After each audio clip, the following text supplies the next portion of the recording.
Welcome back to Catastrophe Chronicles. I'm Katie Babbick. And I'm Arin Babbick. Today, we're digging into a story as dark and gritty as the coal seams that shaped it, the West Virginia Mine Wars. It's a tale of power, protest, and pushing back against the crushing weight of injustice. Spoiler alert, it's not just coal under pressure in this story. Miners versus mine owners, laborers versus lawmen, strikes, shootouts that turned the Appalachian Hills into a powder keg waiting to blow. And blow it did, literally. The Battle of Blair Mountain wasn't just a skirmish. It was the largest armed uprising in U.S. history since the Civil War. These miners weren't just fighting for a fair wage. They were fighting for their families, their dignity, and their lives. It's a story that's equal parts heartbreaking and awe-inspiring. And let's be honest, it's Catastrophe Chronicles. So, there's going to be some dynamite. We'll take you from the coal-stained streets of Mattawan to the smoke-filled skies of Blair Mountain, uncovering the story of a rebellion that rocked the very foundation of labor history. So grab your helmets and your union cards, because this episode is packed with more drama than a company town payday.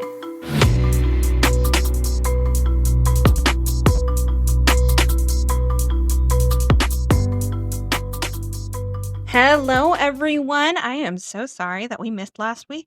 Yeah, we got a little under the weather. A little, yeah. So the whole family got norovirus. One of us got it twice. It was awful. It was so awful. I don't know that I'll ever emotionally recover from our week. And then we had an ER visit for another one of the kids. It's been a lot. So we took a week off. I posted on the social media. I'm sorry. We'll try not to do that very often. But sometimes, man, life happens. Life has a way to life. So I'm not drinking today because norovirus. I don't know if I'll ever drink again. But Arin has a drink. What do you got? Yeah, well, you said West Virginia and miners. So I decided to keep it simple and doing a straight bourbon. Excellent. This particular one is called Larceny. Very fitting. And it just feels very fitting in general right now to do a rebellion-based episode with some larceny. Some just bourbon. Straight hard liquor. We're recording today on January 18th, the day before the TikTok ban. So by the time this episode comes out, we'll know what the hell is happening. But we've been talking about that nonstop and all the chaos going on in the world. And the last episode we recorded right before the LA fires broke out. Oh my God. So on top of everything else going on right now, there was a whole freaking disaster in the week we were gone, which is thankfully looking like it's mostly done at this point. But we had a number of family members and friends that were in the path of those fires. And if anyone else listening was in the path, I hope you're all right. I hope your things are all right. And if anyone wants to donate and try and help out, we will post a few charities that I think are really worthwhile that are working in the Los Angeles area to help people kind of get back on their feet. Yeah. So yeah, that's our beginning stuff. Well, I'm really excited to hear about this minor uprising. This is a really cool one. It sounds like a fascinating event. It is. And this is our first listener suggestion from Kate on Instagram, which I was pretty excited about. And it's a big one because this one spans almost 20 years. Oh, wow. So taking an extra week honestly helped. I wouldn't have done it on purpose, but there was a lot to digest in this one. So I'm glad I had the extra time to really sit with it and understand it because it's a lot. And like you said, extra exciting that it was listener suggested. Yes. So I'm really excited. Thank you so much, Kate. And if anyone else has a suggestion, feel free to get in touch with us. I don't know if you can do it on TikTok anymore, but you can on all the other social medias or the email. You ready to dig into it with your whiskey? Absolutely. We're starting with a bigger quote this week. We are starting with an excerpt from Carl Sandburg's Company Town poem. Lay it on me. You live in a company house. You go to a company school. You work for this company according to the company rules. You all drink company water and all use company lights. The company preacher teaches us what the company thinks is right. Whoa. It's a really excellent poem, and it really hits a lot of why the miners rose up. I mean, you can already kind of get a picture of it. And if you have any knowledge of company towns and coal mines and all of that, there's a lot of really injustice that happened in this time period throughout the United States. But our focus this week is going to be on specifically West Virginia, and even more specifically, southwestern West Virginia. That's where the majority of all of this chaos happens. Coal mining began in West Virginia in like the mid 1800s. It wasn't yet West Virginia when coal mining began, So that area eventually did become West Virginia when it said F you to real Virginia. We're from real Virginia. I get to say that. Real Virginia. No, we love West Virginia. We go to West Virginia usually twice a year. Oh, yeah. We beautiful, beautiful country. Absolutely. By the early 1900s, West Virginia's coal fields were fueling a ton of U.S. industry, everything from, railroads, streetcars, and homes. And then eventually the Great War was fueled a lot by coal mines. But it wasn't just West Virginia. West Virginia was just one part of a giant wealth of coal fields throughout the United States. The area of West Virginia we're talking about, the southwestern portion, was often called the El Dorado of Appalachia because there was so much black gold in them there hills. It was a very lucrative area of the country to be a mine owner, mine operator. In 1885, coal miners started to unionize. They formed what was called the National Federation of Miners, and by 1890, it had evolved into the United Mine Workers, which is the main union that we're going to be talking about in this week's episode. So the Union Mine Workers was the most powerful union in the United States at the time of all of this going on, from 1910s to 1920s. Okay. And at this time, labor movement was really kind of an interesting bag going on. There was a lot of debate within unions on if they should provide things like unemployment insurance. A lot of people didn't want the unions to provide people with the unemployment insurance when they got fired because, in their opinion, people should be able to pull themselves up by their bootstraps and go make money somewhere else. Collective bargaining, but should we really support the mine workers? Should we really support the workers if they don't have a job? Which is interesting when you compare it to unions now. Yeah. And the ultimate, how they ended up going. There was still a lot of optimism in the workforce about economic and social upward mobility in the world, which undercut a lot of the class struggle that was going on. People really believed in the American dream. They believed if they worked hard enough, they could move up into higher classes. They could earn enough money to be able to move forward in their life. None of this sounding familiar, right? No, not at all. No. Very much the concept of we have to protect the billionaire and millionaire class so that when I get there someday, I will be protected too. That sentiment. It's been around though. It has been around forever, for a long time. Where you have to try and protect those rich people because that's going to be you someday. Mm-hmm. It might be you. It might be you someday. And just in case. And if not you, then maybe your children. Yep. But that hope, that American dream is at the center of so much of Americans' culture, undercuts a lot of the worker unity and the ability of unions to really enact these big, massive changes that needed to happen, which we're going to get into a lot of the horrible things going on at the mines here in just a minute. But I wanted to talk about the union first. Gompers was a big leader in the union culture at the time. One of his quotes was, "What does labor want? We want more schoolhouses and less jails, more books and less arsenals, more learning and less vice, more leisure and less greed, more justice and less revenge. In fact, more of the opportunities that cultivate our better natures and make manhood more noble, womanhood more beautiful, and childhood more happy and bright." Hear how none of that has a 9-hour workday in there. Yep. It's all about just making your life better. And there wasn't a ton of super great direction on how to do that in the beginning. Yeah.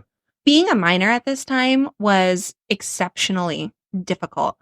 However, miners had a lot more autonomy than other jobs that were unionizing, which also made it really difficult to unionize coal miners in particular. But with that also came this really kind of industrialized police state throughout all of West Virginia, really. Miners who worked there, they worked in company mines. They worked with company tools that they had to lease out of their own paychecks. 8 out of 10 lived in what were called company towns in West Virginia, 8 out of 10 miners and their families. And these company towns used company stores that were owned, and they generally paid their workers in what was called script. And that script was only usable at the company store.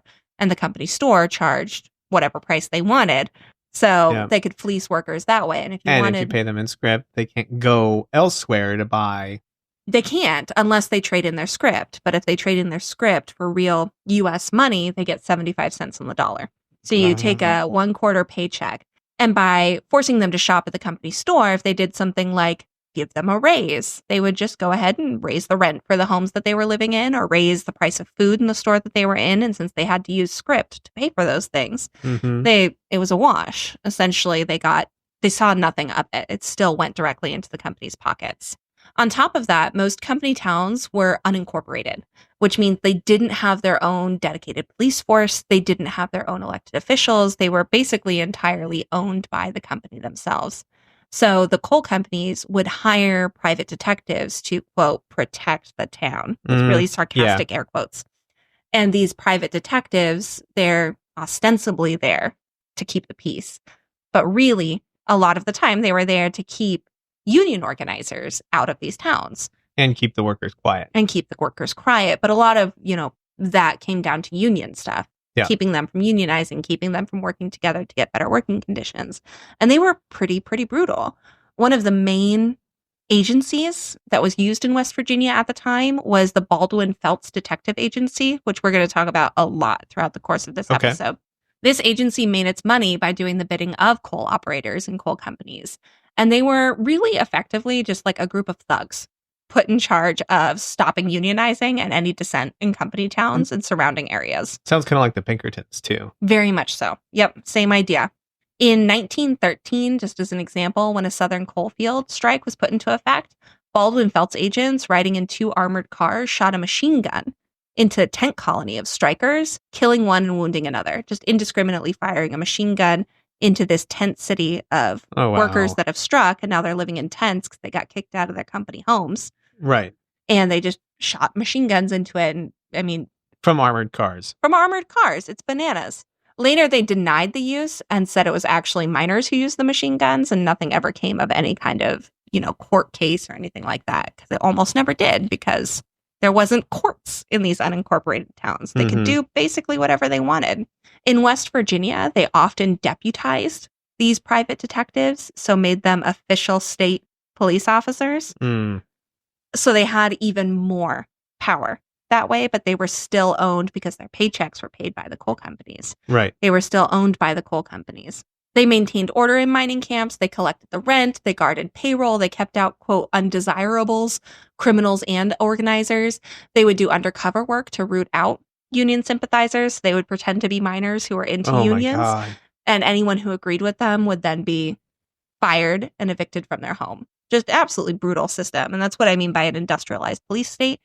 It was basically run by these private detective agencies that were in many ways, or many times, deputized by the state. So they were state workers, but paid by the coal companies. So there was no real benefit to the state to help out the little guy in any way, shape, or form. There was also something going on called cribbing. And so a miner's pay is based on how much coal he mines.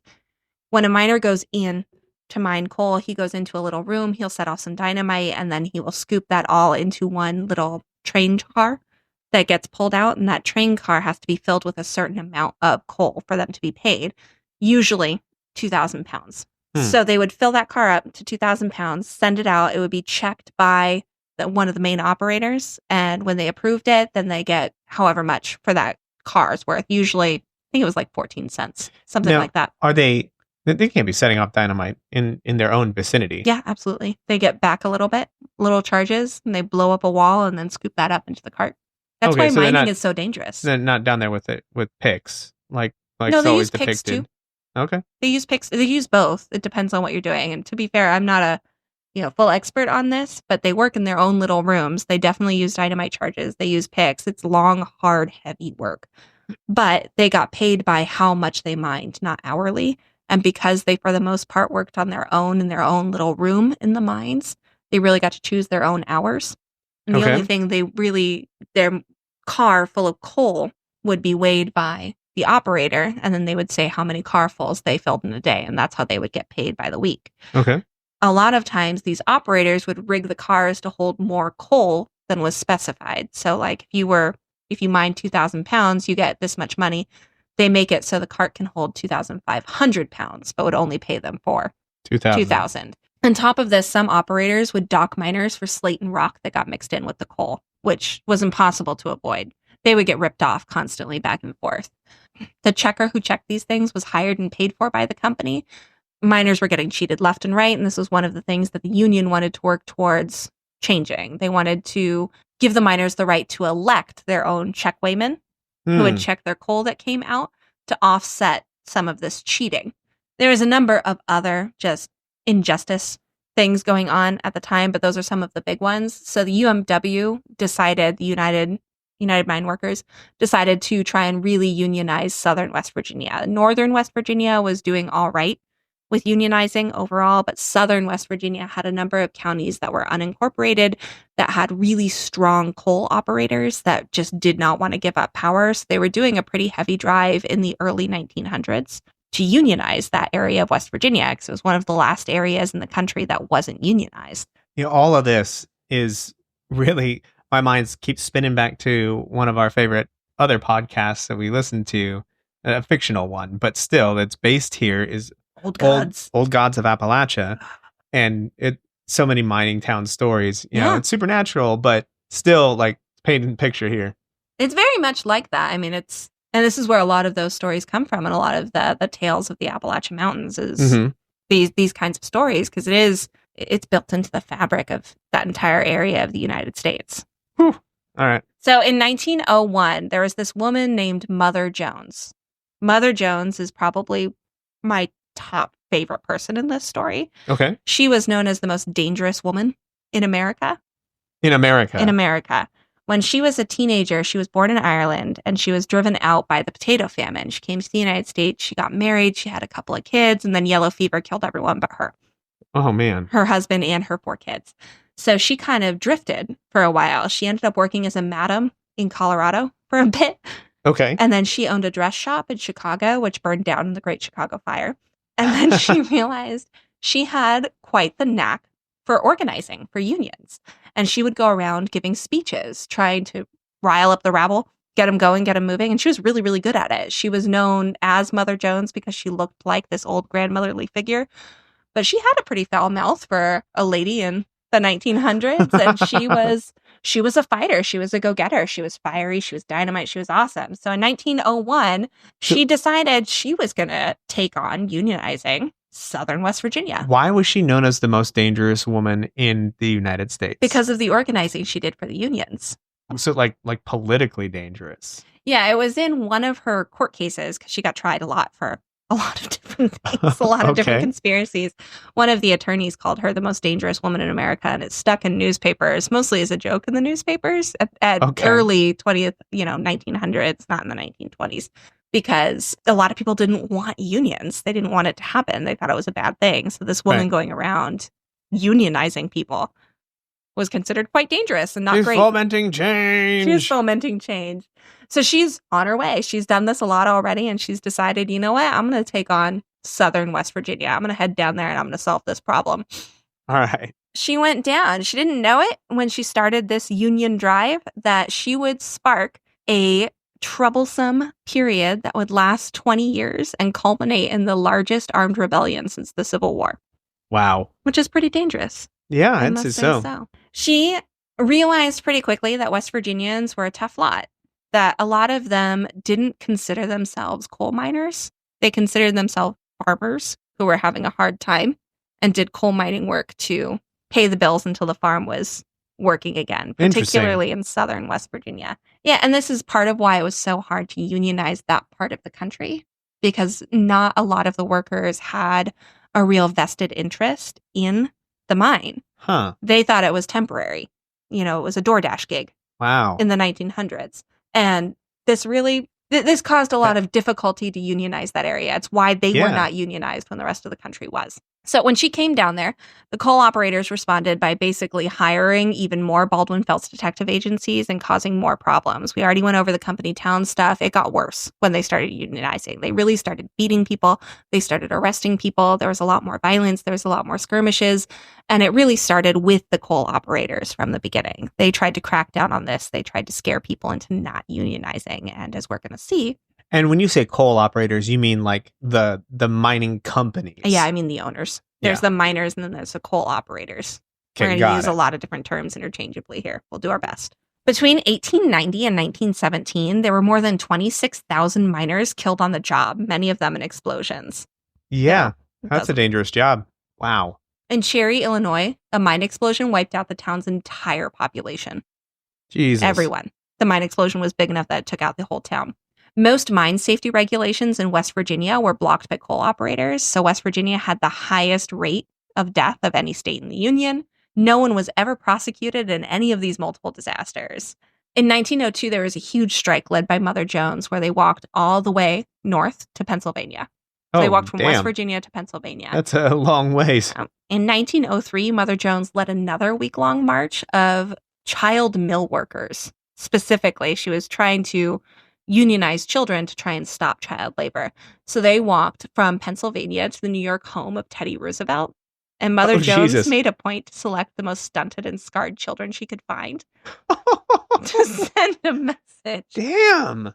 The legal age to work in West Virginia was 12. God. But coal operators often ignored the law, and children as young as 7 and 8 would work in these mines. That's the age of our kids. Yep. And some of our kids are 7 and 8. We only have one kid younger than that. Yeah. Can you imagine our kids working in mines? And they were kids being killed in these explosions too. Oh, yeah. Because they were mine workers. It's pretty brutal. So we're going to fast forward a little bit. There was a number of smaller strikes, but the Union is really starting to gain momentum in southern West Virginia. Okay. In the early part of the 1900s, so 1900 to 1910. By the time we get to 1912, the Union movement has really, really gained a foothold in southern West Virginia, and people are starting to get more and more upset because there are more and more problems going on. They're realizing that they have the highest death rate in the country of any other coal miners. The Baldwin Felts in particular are getting more violent with miners, particularly strikers and any unionizers. I don't know if you said anything about this, but with these company towns basically being run by the coal companies, didn't they try and restrict the amount information that came in from outside so they didn't know the differences between their conditions and what was going on in the rest of the country? Because all their mail came through company mail carriers, right? They definitely tried to, and this is a big part of where the Union push came from. The Union had its own newspaper that would bring into these towns and give out to people, and the Union would spread that information that a lot of the companies were keeping from the miners. So it took, a little over 10 years for it to really gain full momentum. But that's a big part of what these unionizers were doing. They were saying, look, these people over here have unionized, and look at how much better conditions are for them compared to you. Look how much more they get paid. Because you're right. That's something that a lot of less them didn't deaths they have. Look how many less deaths they have. That, to be honest, was not one of the primary reasons they organized deaths in coal mining, because coal mining was considered just a dangerous job. Yeah. But the deaths at the hand of Baldwin Felts agents, the beatings at the hands of them, the just injustice completely inherent in the entire system at that point. Now, a lot of that injustice existed throughout the rest of the country, but not nearly as bad as in southern West Virginia. In 1912, the beginning of what became known as the Paint Creek Cabin Creek strike started. There were thousands of miners in the Kanawha Valley just north of what's called the Williamson Field that walked out demanding higher wages and recognition of their union. The coal operators and coal companies did not appreciate this. Baldwin Felts sent in someone named Bad Tony Gajotte. That does not sound good. Not good. That's your name. That's what people know you. That's what they know him as. And the reason they know him that, because of his brutality and how much joy he took in using machine guns against mine workers and strikers. This sounds like ripped out of a bad mob film, too. Pretty much, yeah. What's really interesting about that guy, though, he won a Congressional Medal of Honor in the Great War after this strike. And we're going to hear about him more later when we get to the Battle of Blair Mountain. But yeah, he ended up earning a Congressional Medal of Honor during the Great War after this. Wow. So, feel better. Mother Jones was there. Again, most dangerous woman in America, giving speeches, encouraging people to stay on this strike and walk out. And I thoroughly enjoyed it. At the time, the governor of West Virginia was a man named William Glasscock. And Mother Jones refused. Yeah, see, you're laughing. Mother Jones was too. Junior high schooler. No, you just wait. Mother Jones refused to say his name. She would only refer to him as Crystal Peter for modesty's sake. Okay, she's my favorite. She's amazing. I'm telling you, I love this woman. One of the quotes from one of her speeches was, "You can expect no help from such a goddamn dirty coward. But I warn this little governor, this little Crystal Peter, that unless he rids Paint Creek and Cabin Creek of these goddamn Baldwin Felt mine guard thugs, there's going to be one hell of a lot of bloodletting in those there hills." Damn. Mother Jones takes no shit. She's not pulling no punches. I love Mother Jones. She's amazing. They responded by sending over 300, the coal operators, responded by sending over 300 Baldwin Felts men into West Virginia to put down this strike. Super great. They sent them in. They started evicting miners from their homes after firing them. And then when they would evict them, they would destroy their possessions, their furniture. And then they would also attack the tent colonies that the Union had set up for these fired mine workers. So you have the company town, and then you have literally a tent colony right outside of it for the strikers that were taking refuge there after they got evicted from their home, which, by the way, the evictions, not legal, which we're going to get into. Didn't go through the courts. They just said, you no longer work here, so you're out of the house. Right, that's what I figured. Yep. One of the crowning points of nonsense during this strike and the violence that came of it was something called the Bull Moose Special, because we're still in the era of Teddy. Bully! Teddy. The Bull Moose Special was a train rigged with iron plates, siding, and machine guns. Oh, wow. The coal operators and the Baldwin Felts detectives would take these trains along the tracks in the night and spray bullets into the tent colonies where the miners and their families were sleeping. Wow. Super great. So the strikers were not just sitting there taking this, laying down. They also would attack a lot of different things, blow a lot of different things up.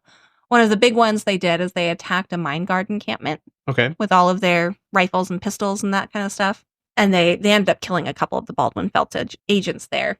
The miners also started to stash weapons all around the area to be able to organize themselves and grab them whenever they needed them, because leaving them in the tent colonies wasn't super great because there was raids going on there. So they just hide them in the hills and in the hollows throughout the Appalachian Mountains in that area. So there's like ragtag militia. Pretty much, yeah. From the bush. Mm-hmm. They were also going around and dynamiting tipples, railroad tracks. They would fire on trains as they were going by. They would fire on the strike breakers that were brought in to work the mines. After mine guards were killed by some of these skirmishes, the miners would often put go to hell notes on the mine guards' coffins before they were buried. Damn. Or see you in hell, things like that. The biggest battle in the course of this particular strike lasted hours and took 16 lives. Eventually, Glasscock, the governor at the time, imposed martial law, and he sent 1,200 state militia to disarm everyone. In 1912, they arrested more than 200 strikers without warrants. This didn't stop the strike, nor did it stop the violence. In 1913, Glasscock tried to arrest Mother Jones on chart. Do you want me to call him Crystal Peter? Is that going to make you feel better? Oh, it's already making me feel very happy every time. So he arrested Mother Jones on charges of inciting a riot, which she was ultimately acquitted of because they tried to try her in southern West Virginia, where everyone loved her. So she was acquitted pretty easily. In March of 1913, the strike is still going on, but the new Governor Harry Hatfield, swears in, and he was able to bring an end to the strike by listening to what some of the minor requests were. Things like they were able to guarantee a 9-hour workday, a right to shop in other stores, the right to elect checkweighmen, and the elimination of discrimination against union miners. We're going to put big quotes around that. This is on paper. Yeah. That this is what it should be. This is now the law of the land.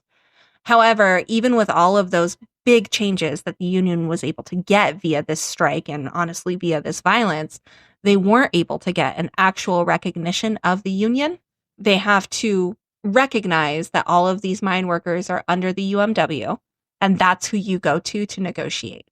You don't go through the governor, you don't go to other places, you go through the UMW. They didn't give them recognition of that, and they also didn't end the mine guard system. So all of these Baldwin Felt agents are still in the area, still being violent, which effectively made all of the other laws pointless. Because they just ignored them. They just ignored him. Most of the police forces in these areas were owned by coal companies. So who's going to enforce that law? Yeah. Oh. The UMW was really happy with the end of the strike. They thought they got a lot out of it. They felt good about it, and they weren't willing to pursue it any further. However, the miners in southern West Virginia were not happy. They continued to walk out. They continued to cause problems. They continued to blow shit up with dynamite. 2 men ended up really kind of coming out of this and becoming more well-known, and they were known as Keeney and Mooney. They were union men. They worked for the UMW, and they were also miners. Okay. They took and formed their own kind of part of the union in the area that would pursue more of these requests that the union workers in that area wanted, and UMW didn't want to pursue themselves. So they were now known as District 17 in the UMW, and they kept fighting for more, and they took it all the way to the Senate at this point. They asked the Senate to help to negotiate these things and to step in. Are we talking about the state Senate or the U.S. Senate? U.S. Senate. Okay. Yeah, they took it up far enough. And at this point, labor was still considered not a totally terrible thing throughout most of the country, and the Senate wanted to help. So they formed a committee, and they ended up lambasting the governor and the mine operators and told them that you need to recognize the union. This is what you need to do. And they were able to win that. They finally got the coal operators to recognize that UMW is the union of these mine workers, and that's who you need to negotiate with. And at that point, the strike ended. Okay. I wouldn't call it full peace. It was definitely far more of an uneasy truce. There's still a lot of problems going on. The mine guard system is still in place. But everything kind of, the shooting and blowing of things up stopped for a while. For a while? For a while.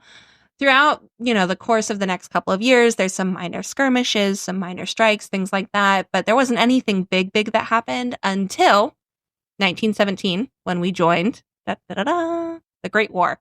Okay. Leading up to the Great War, and then obviously during the Great War, there was a huge demand for coal. Coal workers were, I wouldn't say able to name their own price, but there was a lot of push to make sure these people stay on the job, to keep unions from striking. So there was a lot of wins for labor unions. There was a lot of good things. You need it flowing.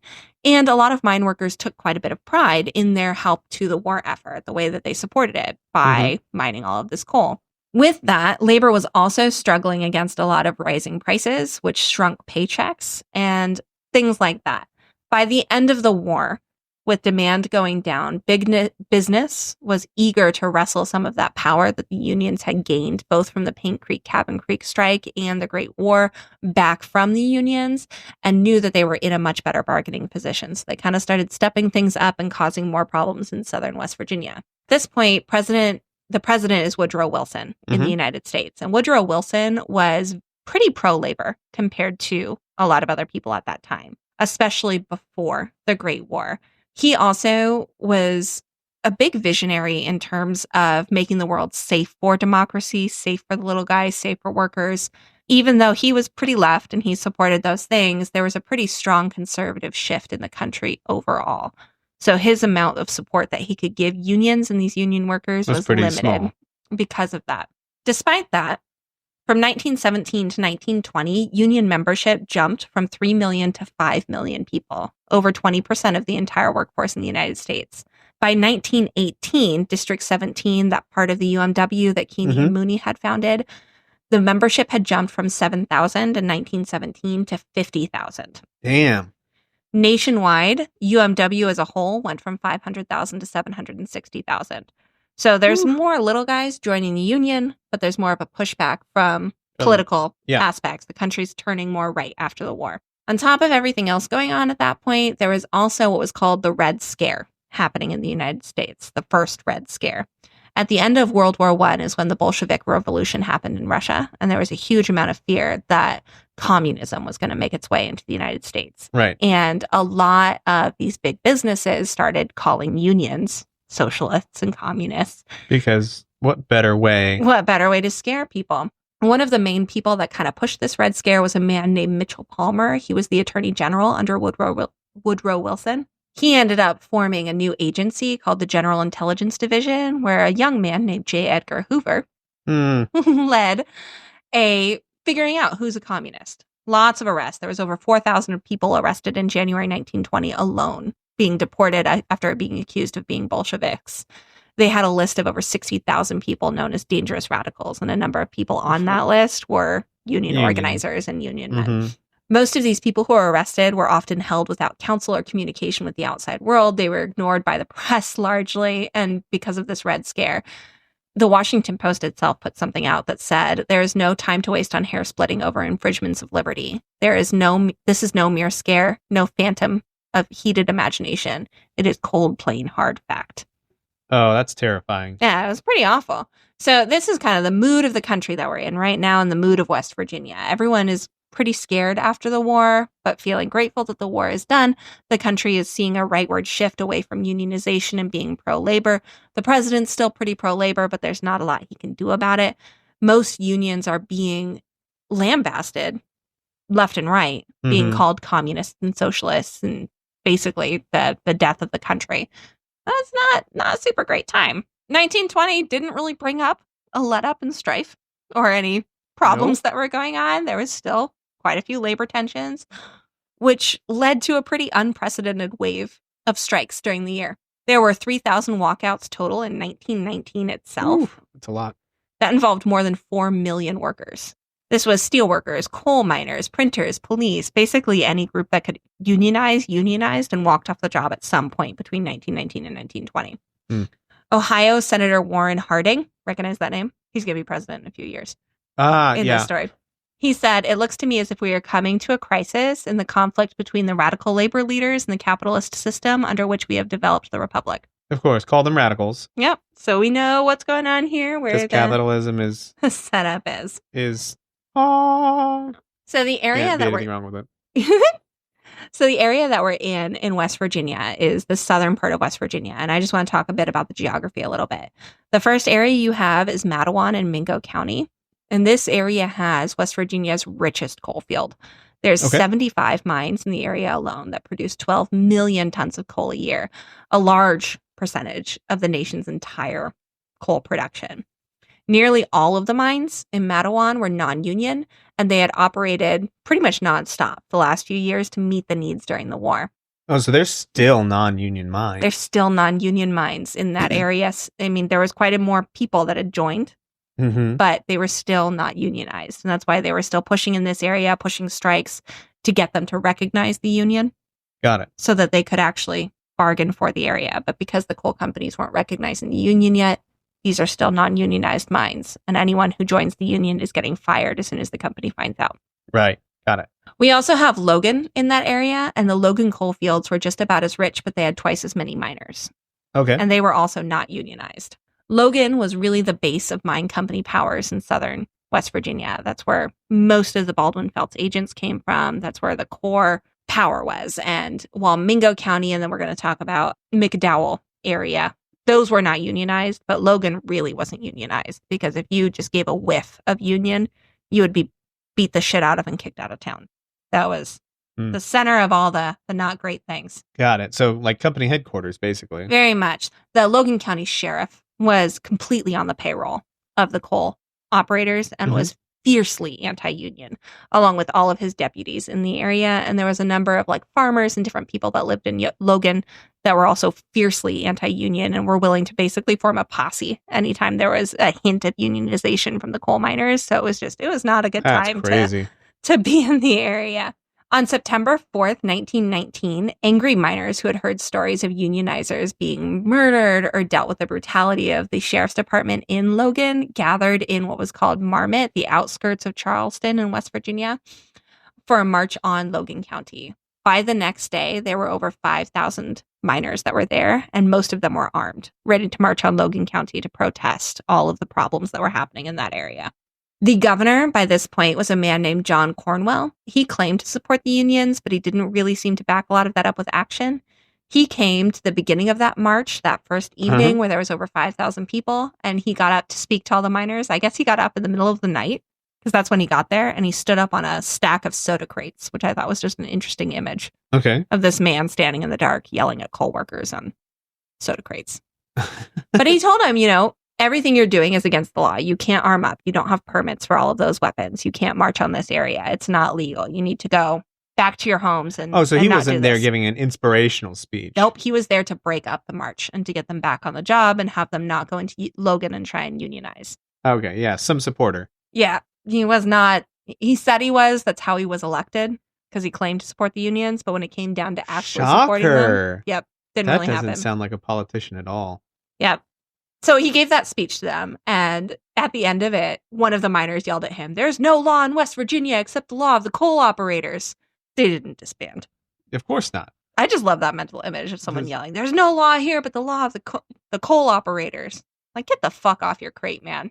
You're wrong. Surprised he didn't get shot. Yeah, or stoned or something. Yeah, well, he didn't. He got up there, he said his piece, they said no, and he went home. So the next day, he ended up calling in federal troops on September 6th. After the Great War, during the Great War, there was legislation that went through that made calling in federal troops really, really easy. Instead of getting the president to approve it and having to go through a whole thing, you could basically just call up a general and say, "Hey, can you bring me some people to help out here?" The reason for it makes sense The reason behind it is if the country got invaded or something happened, being able to quickly mobilize troops to where they were needed. Yeah, I guess. It makes sense to me. I can see the reasoning behind it. But I can see how, and clearly it was, just horribly abused. Yep. West Virginia took advantage of it. They do this a number of times. Oh, God.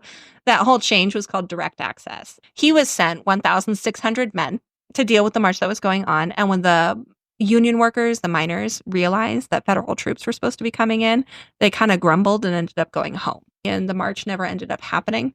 It all kind of fell apart as soon as they realized the federal troops were going to be there. Okay. This is a recurring theme throughout the entire Mine Wars story. The mine workers were not rebelling against the United States. They did not want to fight federal troops. They didn't want to fight Uncle Sam. They wanted Uncle Sam to recognize them and to give them their rights back. Mm-hmm. But they didn't actually want to fight the government. And in a lot of ways, it hurt them because they weren't willing to stand up as far as maybe they could have. Interesting. It's really interesting.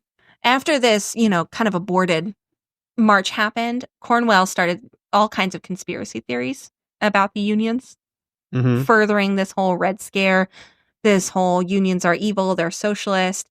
He claimed miners were, being horrible to the mine operators, that they were the sole source of violence, all these other terrible things. Propaganda. Yep. Union responded in the papers accusing him of not upholding their civil liberties. Quote, "It would not be necessary for freeborn American citizens to arm themselves to protect their constitutional rights."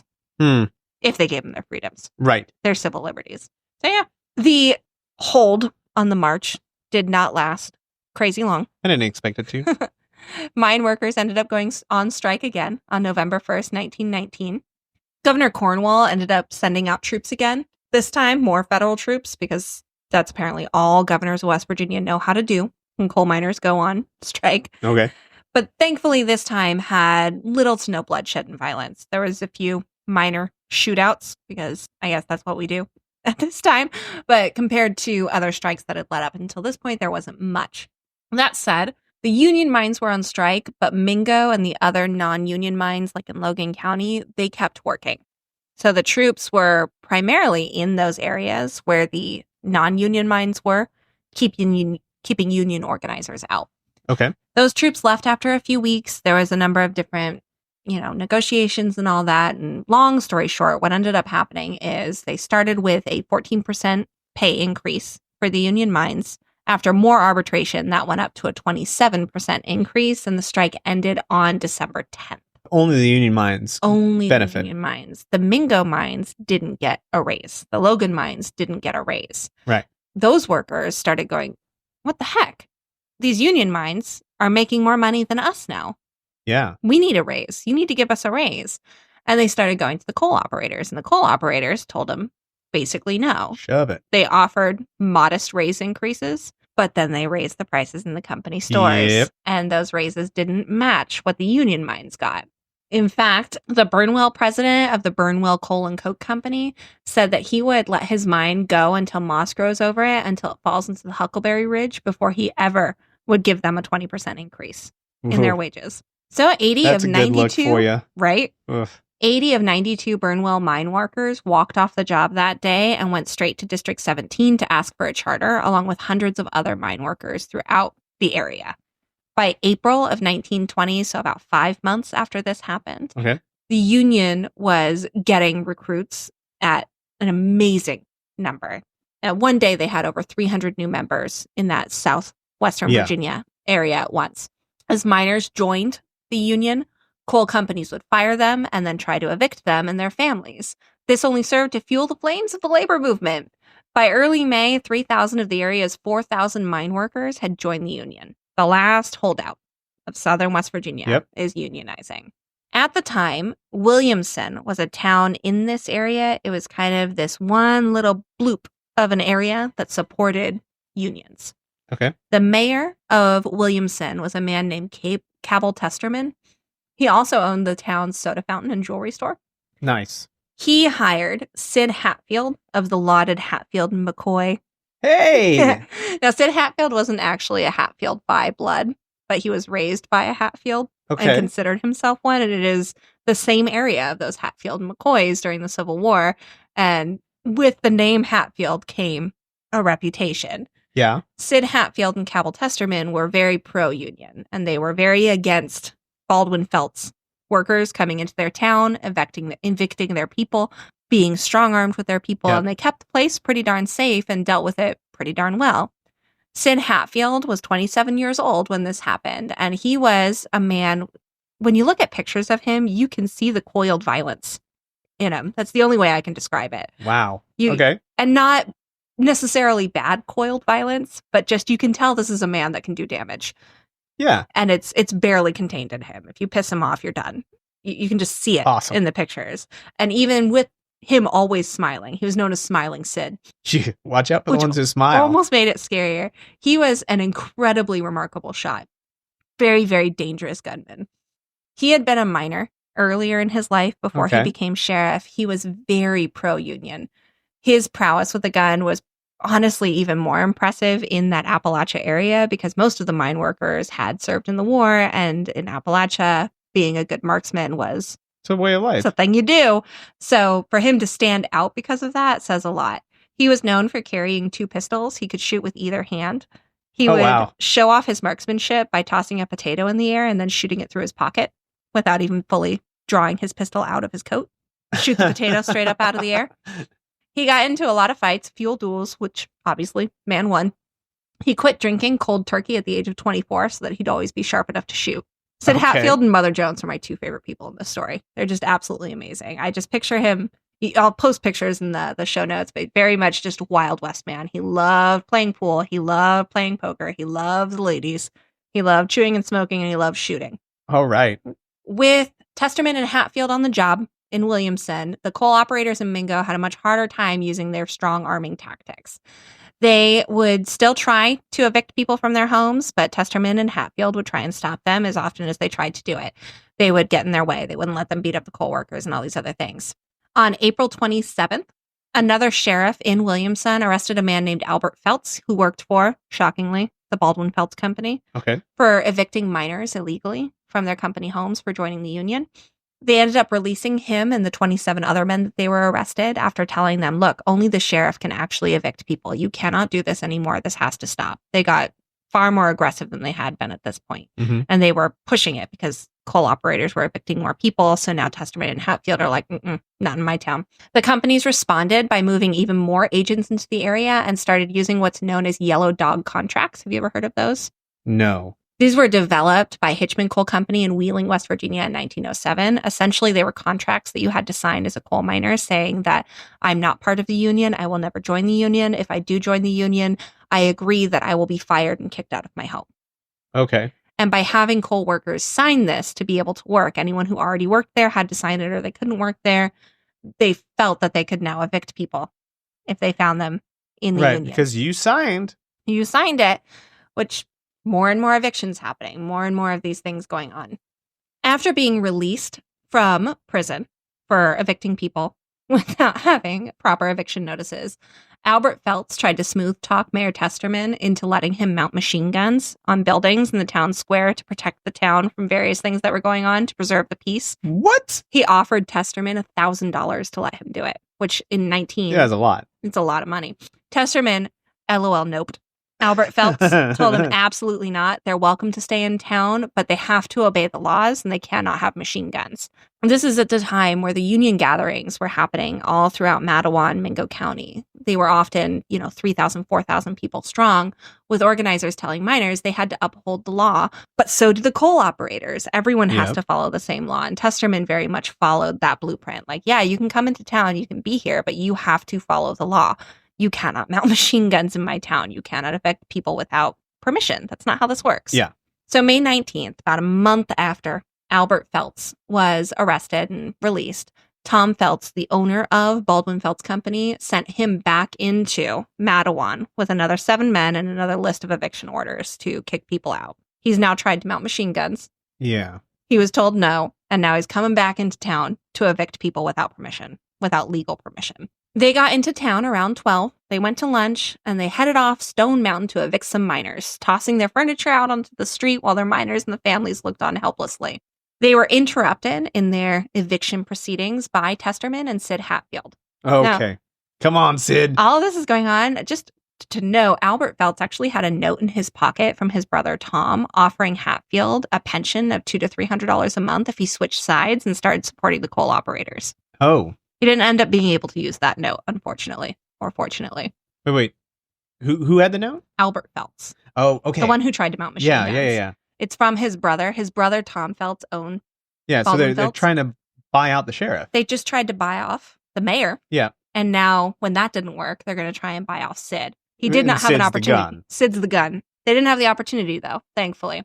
The two men, Sid and Testerman, demanded to know under whose authority Phelps and his men were evicting these miners.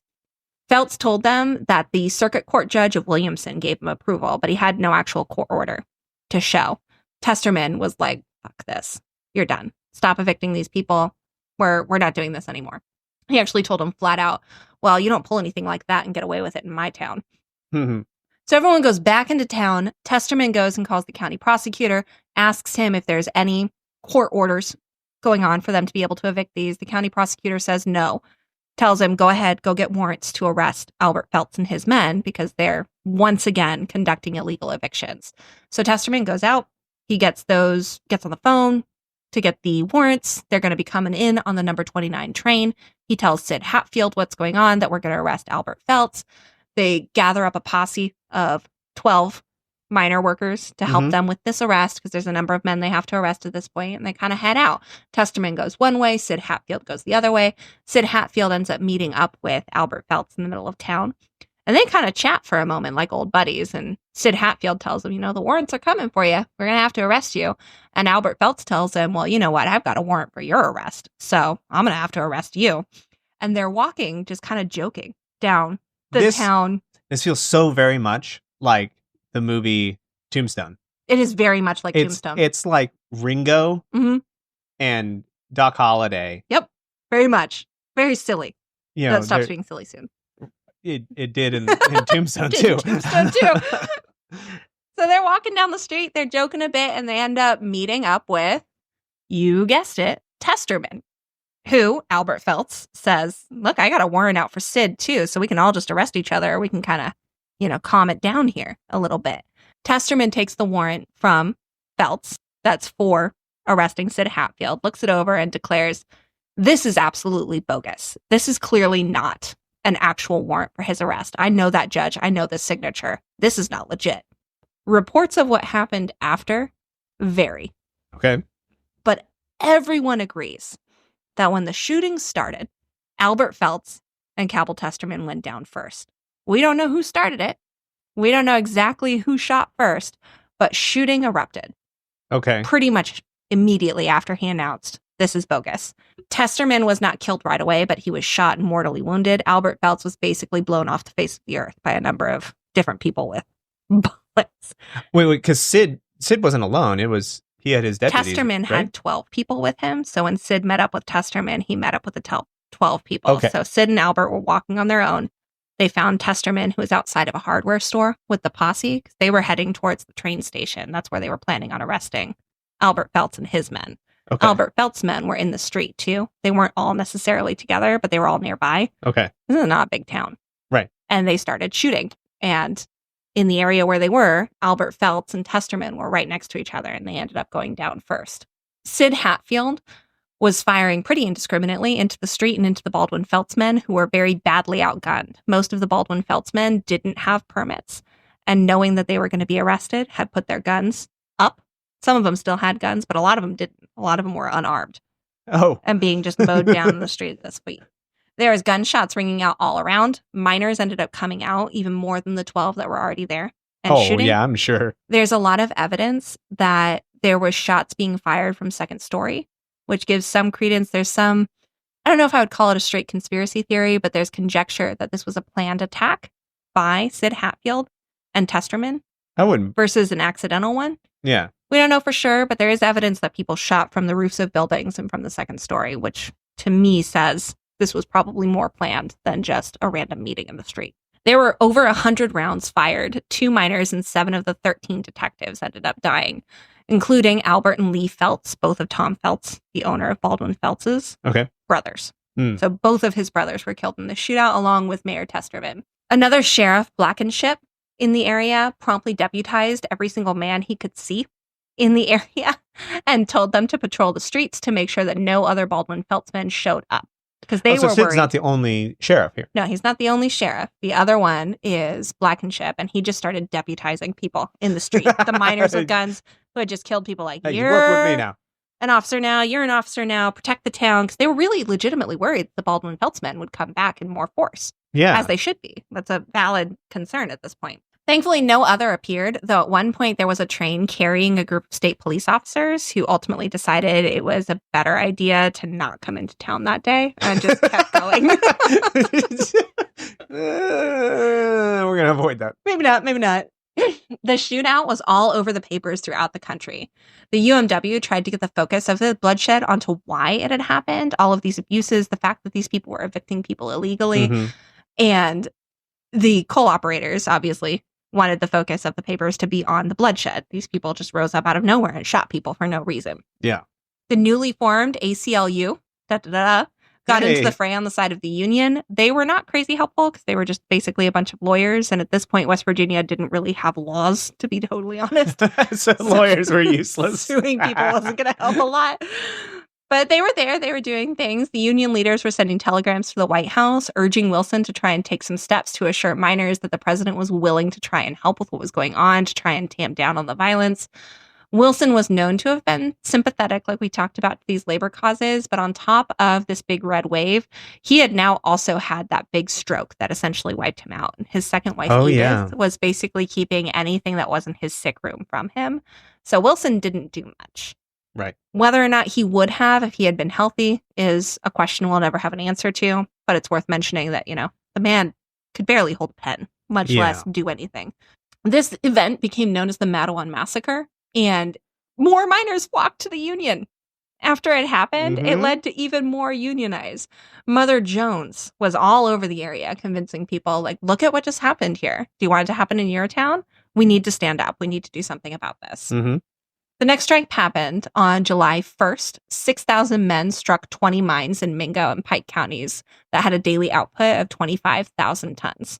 So we're now having more and more miners go on strike. Yeah. It's not just this one area. The Union men tried to keep strikebreakers from getting into these mines that they had struck. They would fire on the trains that were bringing in strikebreakers. They would attack the strikebreakers. The wives would actually line the company town area and start banging on pipes and pans when they saw strikebreakers come in so that the miners could come in and try and stop them. It was a whole mess of chaos going on. They were dynamiting tipples. They were shooting the entrances of mines from hills. They were placing tree trunks across the tracks for mine cars and then shooting at the drivers when they tried to come out and move them. Just generally a lot of skirmishes and violence going on to keep this stuff from happening. Kentucky, which was part of this whole area, called out the National Guard and quieted down pretty quickly. West Virginia hadn't reestablished their National Guard since the Great War, and the direct access law was no longer available. So West Virginia, in order to get federal aid, was going to have to do a little bit more work. They did call out the state police, and initially the state police were kind of helpful upholding the law until Cromwell decided to allow the coal operators to hire even more state police because the coal operators said there wasn't enough of them out there. So Cromwell was like, go ahead, hire more.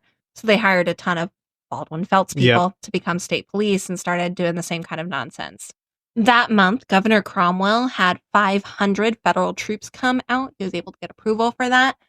And when they came out, the violence pretty much immediately stopped because, again, the mine workers, they didn't want to fight federal troops. They didn't want to fight Uncle Sam. They wanted their rights. They wanted their justice.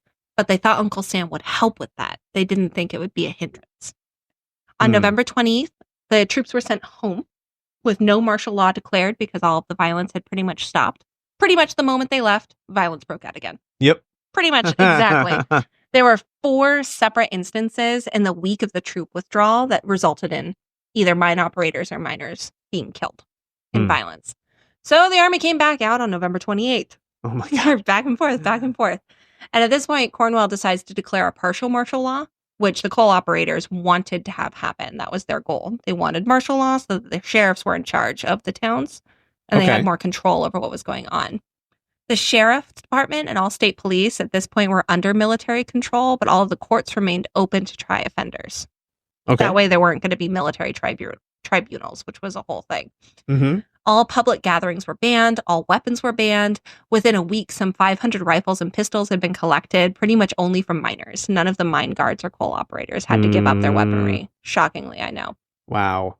So by December, 5 months after the strike had started, and after 2 different deployments of federal troops, mine operators were operating at about 80% of normal, despite the amount of resistance that had happened. They had been able to bring in enough strike breakers through all of this chaos to get to the point that they were operating at 80% of capacity. Only 2,500 of the original 6,000 strikers remained in Mingo County and were off the job in tent cities. So most of them had left town to go find work elsewhere and not stay in the area. The tent cities that they were living in were brutal, absolutely brutal. The amount of raids and horrible things that they did in there it was awful. And the Union was hoping that that would stir public outcry, but unfortunately it didn't. No one was really paying attention. On January 26th, 1921, Sid Hatfield's trial prep, because he was being tried for killing people, started in Mingo County. It took until February 10th, so 2 weeks, for the jury to be selected, which was a very long time at that time, because it was hard to find impartial jurors in a county that's basically all coal miners. Yep. The coal operators knew that in all likelihood, Hatfield, and then he was also tried with like 22 other miners, would be acquitted. So they were trying to use the trial as a political bullhorn to get their message out there. The unions recognized this, and they tried to do the opposite. So the trial itself was big news. Lots of just chaos. One of the first really publicized trials in the United States that was used far more for propaganda and politics than for justice. Yeah. One of the interesting and just kind of funny things that came out of the trial was Sid Hatfield ended up marrying Testerman, the mayor's wife, a few weeks after the shootout. Yep. Tom Feltz. Oh, just a few weeks? Just a few weeks. Tom Feltz, pissed about his brothers, had Hatfield followed from the moment the shootout happened, essentially. And he found Hatfield, and the woman's name was Jessie Testerman, in another town, in a hotel, not married. They had gone to this town to get married. They had gotten their marriage certificate, but couldn't find a magistrate to marry them. So they were staying in the hotel for the night, unmarried. And he had Hatfield arrested immediately for improper relations with a woman, because you weren't allowed to have non-marital sex. It was against the law. Okay.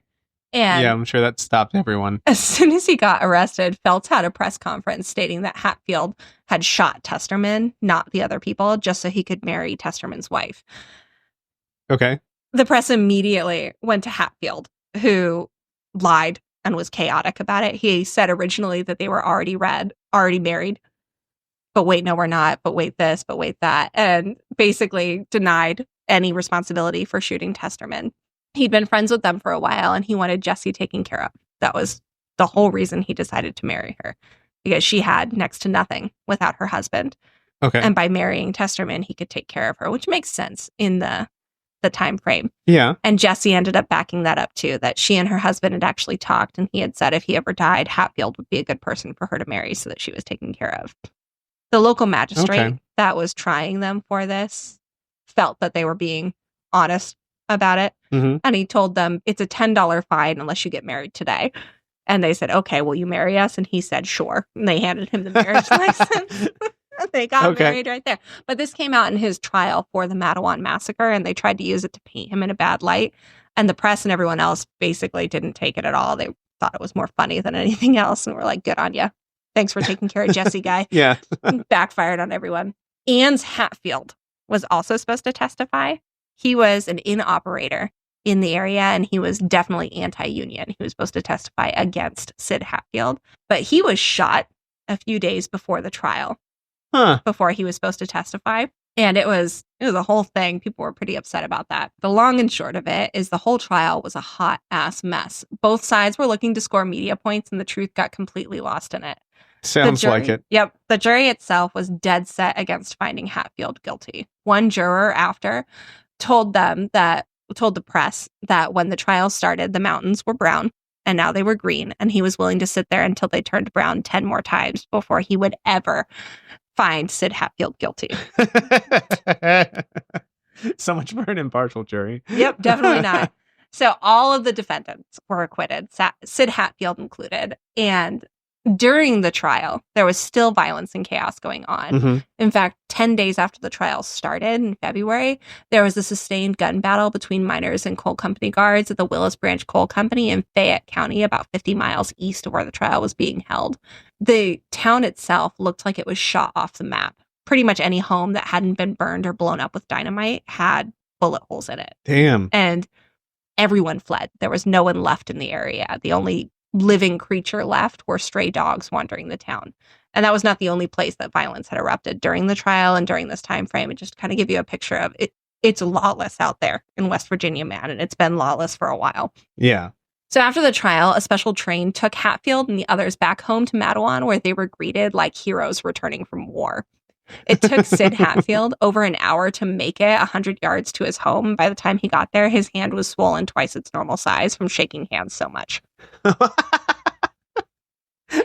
The Union produced a movie called Smilin' Sid. Really? Yep, to try and capitalize on his acquittal and again get public support. But they made a movie about the Matawan massacre and his trial called Smilin' Sid. I was gonna say it sounds like there should be a movie made of this. I really, really, really, really want a Smilin' Sid and Mother Jones mashup movie. I would watch the hell out of that all day, every day. With all this, the Ann's Hatfield murder, the witness, ended up in the state trying to call in even more federal army into the area. They said, these people are out here shooting up witnesses. We need more federal troops to come and deal with all this stuff. But by the time we get here, the federal government is sick and fucking tired of West Virginia shit. They are so done with West Virginia not having a National Guard and just calling in federal troops every time it has a problem instead of solving the problem and trying to find a way to like stop being a lawless chaos goblin in the middle of the Union. General Baker was the one the governors had been going through for the most part to get the troops. He told West Virginia, the rule to be followed is that public military power of the United States should in no case be permitted to be substituted for the ordinary powers of states and should be called into service only when the state, having summoned its entire police power, is still unable to be followed. AKA, get it together, fix it yourself. We can't just live here.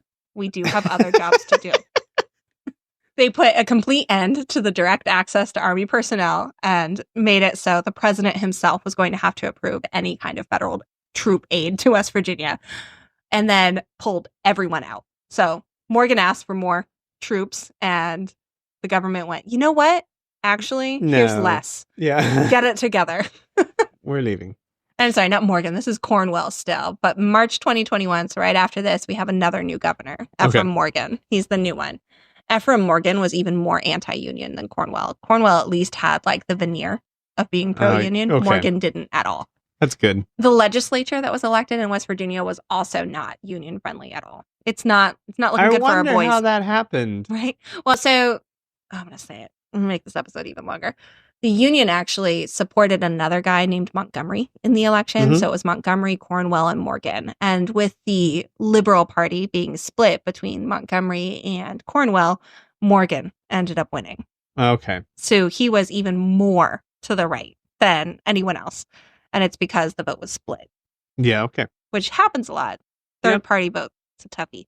With this, there's even more violence erupting throughout the hills of Appalachia. Union snipers were often kind of stationed on the Kentucky side of the Tug River, and they kept firing on mining camps that had strike breakers. White Star Mining Company was a really big flashpoint in a number of different flashpoint areas. There was continuous sniping going on, and when they realized that wasn't working, the miners realized continuously sniping the strike breakers. They went ahead and dynamited the mine's power plant. And blew up the whole ass thing, which was then quickly fixed and production resumed. So they kept sniping everyone and just a lot of chaos. In May of 1921, the Union launched a full-scale attack against White Star Company Town. The miners cut down telephone and telegraph wires and completely sieged the entire area. There was over 10,000 shots fired during the day and night before members of the recently expanded state police arrived to try and help, but didn't go well. They didn't really know the area. The new cars that they also didn't know that well got the best of them. They ended up kind of like stuck in ditches and having to walk into the area. Very comedy of errors for the whole thing. As they tried to walk in on foot, they were under sniper fire and the miners and ended up finding themselves trapped in this little like half-mile area away from the town. And they were unable to move from that little spot for over 5 hours because there was so much sniper fire from the rifles on the police force that had now left their cars that they couldn't drive through the Appalachian foothills. Wow. Another state police force tried to come in on a passenger train instead of using cars, but the miners kept firing at it to the point that they couldn't stop in the area or get out of the train.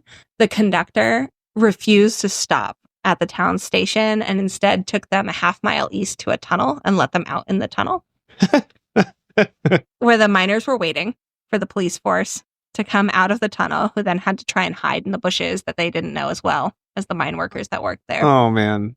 The fighting spread over the next couple of days to other towns along the Tug area, even into Kentucky, across an entire 10-mile front. Sid Hatfield patrolled Matawan with his friends. They were all heavily armed. When he found coal operators, he told them to get the hell out of town or they were going to find themselves victims of snipers too. At one point, one of the coal operator superintendents argued with Hatfield and tried to refuse to leave, so Hatfield knocked his ass down and threw him on a train, which resulted in another charge that we're going to talk about in a little bit. I like Sid. At the end of 3 days, a sheriff under the flag of truce was able to put together a ceasefire to get the miners to stop firing and the coal operators to stop firing too. And this whole battle ended up becoming known as the 3 Days Battle. Had a surprisingly low death count at only around 20 people. Huh. But 3 days of violence over a 10-mile front. This is getting more than just skirmishes. This is getting more and more intense. Big. Morgan, the new governor, tried to get more federal troops in, but the new President Harding was like, F that. President Harding largely believed that West Virginia had not done enough itself. It still didn't have a National Guard. We're 2 years post the Great War, and they've been just shooting each other for years now. And they still don't have a National Guard. They haven't put it back together at all. West Virginia, you're drunk. Go home. That's pretty much what's going on here. The federal government was like, get the fuck out of here. You need to solve this yourself. West Virginia had already had the federal army out a number of times, and every single time the federal army left, violence broke out again. So they would come in, they would stop, and then as soon as they left, and Harding was just, he was not having it. Like, you need to fix this. We can't live here. We don't live here. So Morgan responded to this rebuttal by transferring all local sheriff power to the state police, meaning Sid Hatfield is no longer in charge of his town. All of the local sheriffs are no longer in charge. The state police, who I will remind you are largely owned by the coal mining the coal operators. Wait, so does that mean like when he transferred their power, like he transferred their employee into, so now they technically work for? Or he just stripped them of their power? They work for the state police now. So the state police are in charge. Before, the sheriffs of their little towns had jurisdiction of their towns, and the state police only had jurisdiction if it was a bigger issue. Right. But now state police have jurisdiction over everything. They're in charge of everything. They are the final arbitrators on things. So, I mean, balance here, but they're the ones in charge of what was going on. Okay. The Sid Hatfields of the area really don't have a lot of power, but they do still have their guns. So this is, On May 19th, 1921, 1 year anniversary of the Battle of Matawan, where Sid Hatfield was just a badass, Governor Morgan proclaimed full martial law. West Virginia, he said, was in a state of war, insurrection, and riot, and local law enforcement could no longer maintain order. He said the civil courts could remain open, but he banned carrying guns, public assembly, meetings or processions, no more prohibited newspapers or pamphlets that criticized or turned public mind against the USA or West Virginia. Full martial law, except for the courts, even more intense than most of the other ones he had enacted at this point. Volunteers were rounded up in these southern West Virginia counties to enact the martial law. Each of them was deputized, given an army rifle, 80 rounds of ammunition, a badge, and a striped armband. There were 780 volunteers to start, with no pay, and they were called the Law and Order Committee. They were essentially just vigilantes out to enforce the martial law. Yeah, this isn't going to go wrong at all. Shockingly, there were no union members on the Law and Order Committee. Go figure. It was just anti-union people. And they started arresting people. Lots and lots of union workers, lots of union organizers, many of whom were roughed up on their way to Mingo County jails. It's not going well. There were submachine guns being delivered to state police officers. Sid Hatfield was going to go on trial again here soon for shoving that guy down during the 3 days battle. Mm-hmm. On May 25th, 1921, snipers from one of the strikers' tent colonies fired into Big Splint Colliery, killing 2 officers and 1 sniper. Only 2 were arrested, and the rest escaped into the hills before being captured and arrested. It's getting worse. Yeah. It's not going well. Lick Creek was another company town and had a big tent city in the area. They saw some minor violence starting in June when strikers opened fire on a car that they thought had these law and order vigilantes in it. Mm-hmm. West Virginia responded by sending a number of troops in to the area to arrest miners who fought back. Wasn't going well. Davis was the leader of the Law and Order Committee in this area, had one of the state police officers with him, and had him open fire into the tent city with a Tommy machine gun. This resulted in even more erupted violence as more and more vigilantes were called in and more miners and strikers set up as snipers, and more miners or strikers set up as snipers in the mountains attacking them. The Law and Order vigilantes were told at this point to drive all of the miners and their families out of the tent city, which they did, and then ransacked it, slashing the canvas open and destroying most of the furniture of these families before burning a lot of it down. At the same time, the same day that this was going on, the state Supreme Court ruled that the martial law that Morgan had enacted was not valid. You can't have martial law and have the courts open at the same time. And you can't have a group of volunteers as the state's official representatives, even if their leader has a military commission.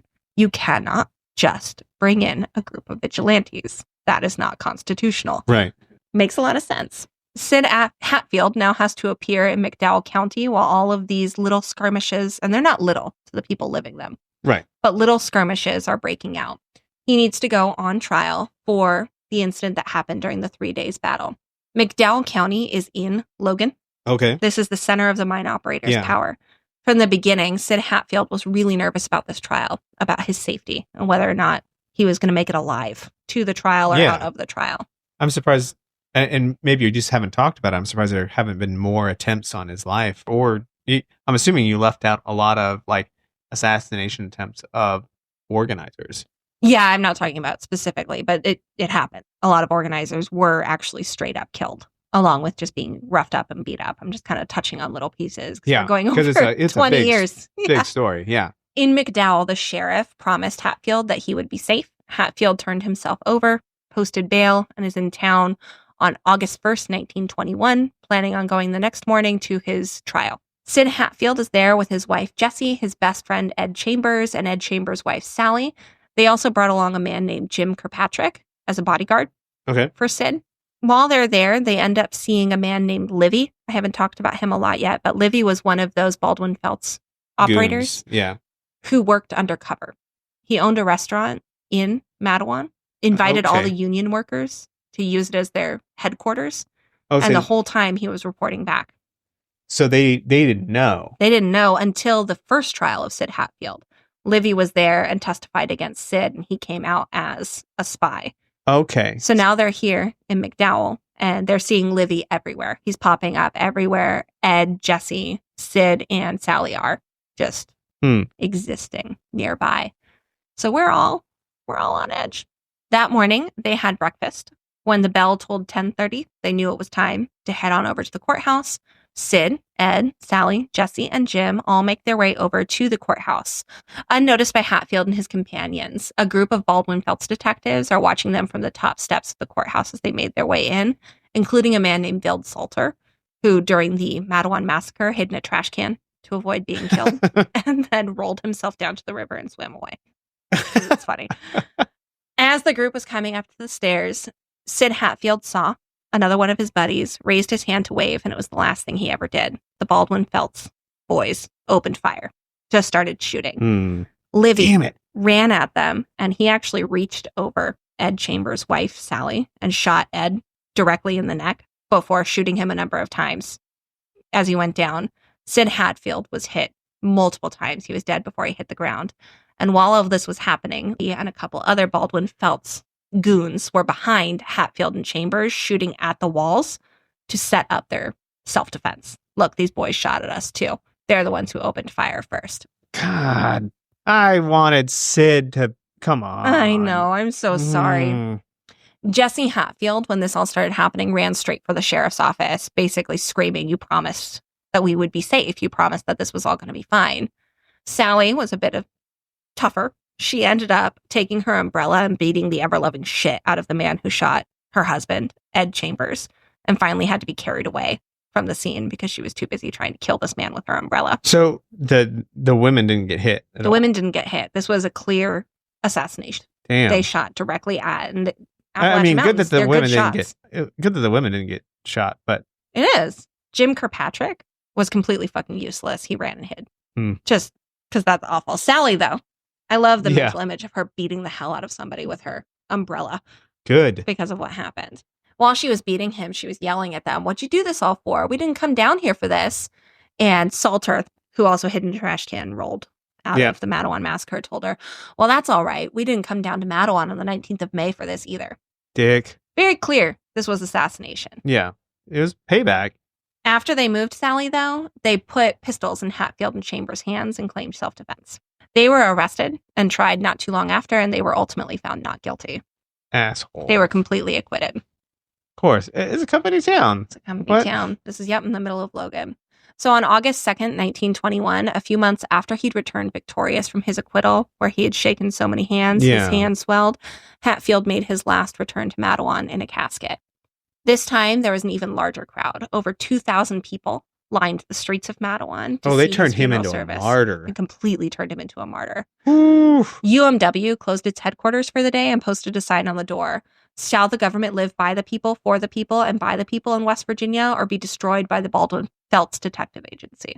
The funeral was top news in most of the country's newspapers. Sid Hatfield was a complete treasure to a number of people. People loved him. He was a folk hero.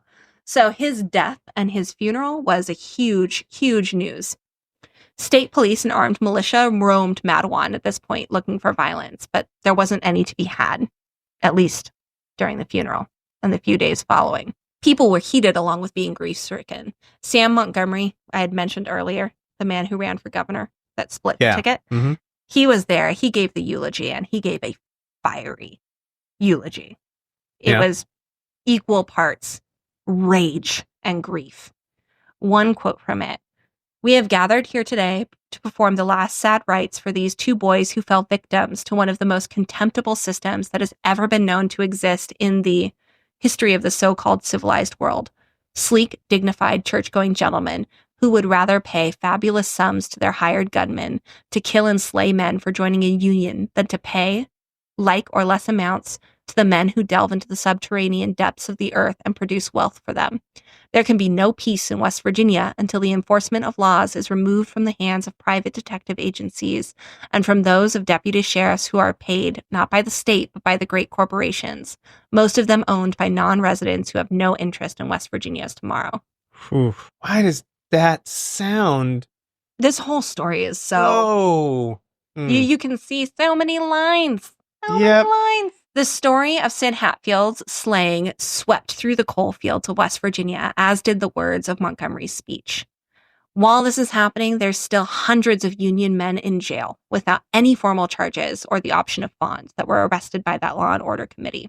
Charles Lively and the other shooters put out statements that it was purely self-defense, that Hatfield and Chambers had shot first, which only made people more pissed. Keeney and Mooney, the two leaders of this group, had been planning on sending a number of other miners to Mingo County to be arrested to try and essentially overfill the jails. Give them so many people that they couldn't do anything with it.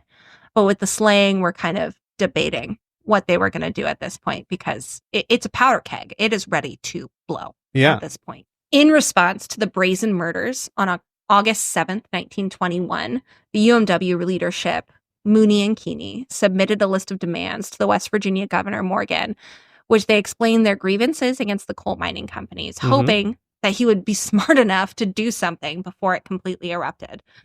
Hoping that that wouldn't result in more violence. The union's biggest grievance was the employment of the brutal and extra-legal Baldwin Felts Detective Agency guards. That was the number one thing they wanted. And on August 17th, 10 days later, Governor Morgan refused to concede to any of the union's demands. Yeah, it's smart. Morgan had been consistently underestimating these miners from the very beginning. One of his quotes to his friends reads, "All the trouble that has arisen is the result of some agitators and organizers representing the UMW, not resident in the unorganized fields, desiring to organize the same." Basically, it's just the Union. There's just some radicals here. It's not actually the people of West Virginia. If we got rid of the Union, we'd all be fine. Morgan's response to the demands spread, and with it, spread the rebellions. Spread the badness. On August 12th, a squad of 5 troopers galloped into a town called Clothier, about 10 miles northeast of Logan, to kind of try and put on a show of force. And it resulted in this, I'm telling this story because I think it's hilarious, just comedy of errors. One of the troopers was apparently a really bad horseman, and he rode his horse into a parked car, just directly into the parked car, and fell off the damn horse. The horse ran off. The troopers were pissed about this, so they ended up shooting up the car like it was the car's fault, and then dragged the owner of the parked car out of the building he was in, screaming at him and beating him until he ran home. What the fuck? When a group of armed miners... How dare you park your car here? You should have known. Right? A group of armed miners, realizing what was happening, rushed to the scene, but mistook a car driven by a railroad worker as a police car. So they shot that car up instead of the police officers. And what was going on? While they were shooting up this railroad car, a police car drove by, and they realized, oh, this is not a police car. That's a police car. So they shot that car, shot the tires out of it, pulled the police officers out, and beat them to hell. Absolute just chaos going on. By that evening, there was multiple groups of armed miners patrolling the roads in and around Clothier to keep the state police at bay, again, cutting phone and telegraph wires. And this kind of stuff was happening kind of all over southern West Virginia. These little skirmishes are getting bigger. They're taking over the towns. Armed miners started to assemble just outside of Charleston near the town of Marmot, which is where that 1919 march that was aborted was supposed to start. They were starting to gather there. By August 20th, there was over 600 miners camped out, and there were hundreds and hundreds of more on their way, all of them completely armed to their teeth. They wanted to free the Union organizers that were held in Mingo County, all of the ones that had been arrested over the course of the years, including the hundreds that were arrested by the Law and Order Committee. Yeah. They wanted to get rid of the Baldwin-Felts Detective Agency. Yeah. And they were ready to do violence to see it happen. In order to get to Mingo and Williamson, they'd need to cross through Logan County, that stronghold of the coal operators, and a man named Sheriff Chaffin. Sheriff Chaffin was a huge pro-coal mine operator dude. He was on the books by them. He was making hundreds of dollars a month, which in the 1920s is a ton of money. It came out later that he was worth $350,000 because of all the money he'd taken from mine operators. So he ruled with an iron fist. He was a large part of why Logan County had not been able to organize because of his tactics. He was, again, he and all of his deputies were on the payroll of the coal operators. They were going to have to go through him to get to where most of these people were being held in jails in Mingo County. Keeney and Mooney originally were into the idea and then kind of stepped back when they realized how armed everyone was. And they realized that if they stuck around for it, it probably wouldn't be good for anyone because they were already being accused of being socialists. They were already being accused of being Bolsheviks. And if they stayed in the area, they thought it would not look good on the Union in the press.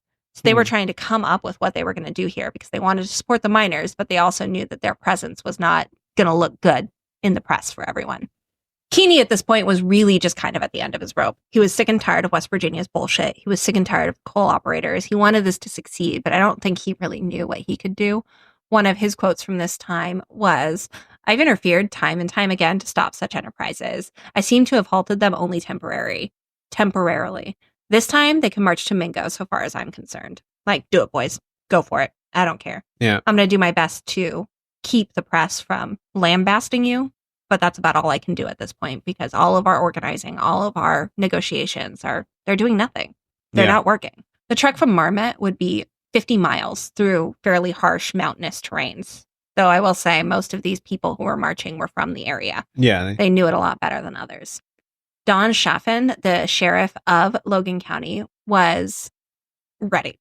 he started pretty much immediately putting together a volunteer force. He was going to defend Logan with every bullet and inch of his life. For the miners, some of them wore old uniforms from the Great War, but most of them took to wearing blue bib overalls and tying red bandanas around their neck. Yes! Yep. Which soon became a hallmark of the insurgent army, leading to friends and foes to refer to them as rednecks. This is before that term was really widely used, and definitely before it was a slur. And this is maybe the origin of it. I actually looked it up. There's 3 in particular different origin stories, but this is definitely one of them. This is definitely the one that I heard and that I thought was that I was taught. And it's probably a combination of all 3. This is definitely my favorite of the origin stories. So this is redneck. One of the first times it was used because of their bandanas they wear to show who they were. By August 24th, the miners under arms were near 10,000. Holy shit. 10,000 miners in the hills of Appalachia, ready to fuck some shit up. Damn. Don Chaffin's volunteers erected breastworks. They dug trenches. They blocked roads. They got as many machine guns as they could, gathered them up, and they were doing their best to form a perimeter around Logan County to stop these miners from being able to march through and get to Mingo. There's 10,000 angry rednecks. I don't think there's much you're going to fucking do. The defense lines extended roughly 15 miles along Spruce Fork Ridge, where the defenders massed, particularly at Blair Mountain Gap, which was a pass between 2 1,800-foot peaks that made up Blair Mountain, and the main road went through there. So the defenders are on the mountains and blocking the roads there, and the miners kind of have to go through Blair Mountain Pass to be able to get to Mingo County. And Governor Morgan once again tried to call federal troops. He's like, dude, I have 10,000 angry rednecks in my mountains ready to fuck shit up. Can I please have some federal troops? And President Harding was like, my dude, no. I told you before. Figure your shit out. Figure your shit out. We can't live there. President Harding did see the 10,000 angry rednecks and went, I should probably maybe do a little bit. So he sent out Brigadier General Harry Bandholtz to help organize West Virginia and kind of give them a push to get the miners to go home. It's not actual federal troops. He said, nah. Morgan wanted 1,000 federal troops, and he was like, you can have one. One guy. You can have one general. And his orders were basically, you're not here to solve the problem. You are here to keep this from erupting into absolute chaos. Into civil war. Absolutely. I mean, yeah, pretty much. So when Bandholtz gets there, he calls up Keeney and Mooney pretty much immediately and tells them, look, y'all, you need to fix this shit. Quote, you two are the officers of this organization, and these are your people. I'm going to give you one chance to save them. And if you cannot turn them back, we are going to snuff this out just like that. And snapped his fingers directly in Mooney's face. Keeney and Mooney, they had already been discussing leaving. They were already kind of at the point of like, if y'all aren't going to do anything to try and solve this problem, I'm going to let them march. But they agree to try one more time to try and disband this the way they did in 1919. Mm-hmm. They told him, I don't think it's going to work. We keep disbanding these and nothing is changing. People are still mad, but look, we'll try. At the same time, Brigadier General William Mitchell was also in the area. He was a real air nut. For funsies? No, he was trying to help get things in position in case they did have to bring in federal troops. So he wasn't officially working with West Virginia, but he was mobilizing so that they had troops in the ready in case they needed to call them in. Okay. Because that makes sense. He recognized that this could blow up pretty quickly and wanted to have someone there. But Brigadier General Mitchell was a super air nut. He loved airplanes. He would never stop talking about how useful airplanes could be. He was really ahead of his time. A lot of his tactics are echoed in World War II tactics. And he was telling everyone, look, we could use these planes to drop tear gas on them or bombs on them to make them stop and make them go home. Super, super great. And one of the little side notes that I thought was really interesting, he believed so strongly in these tactics, in bombing ships and bombing things from airplanes, that he made a habit of basically getting old World War I ships and bombing them with U.S. aircrafts to show how useful they were. And the brass of the United States Navy and the United States Army didn't appreciate it because they didn't think planes should be used that way.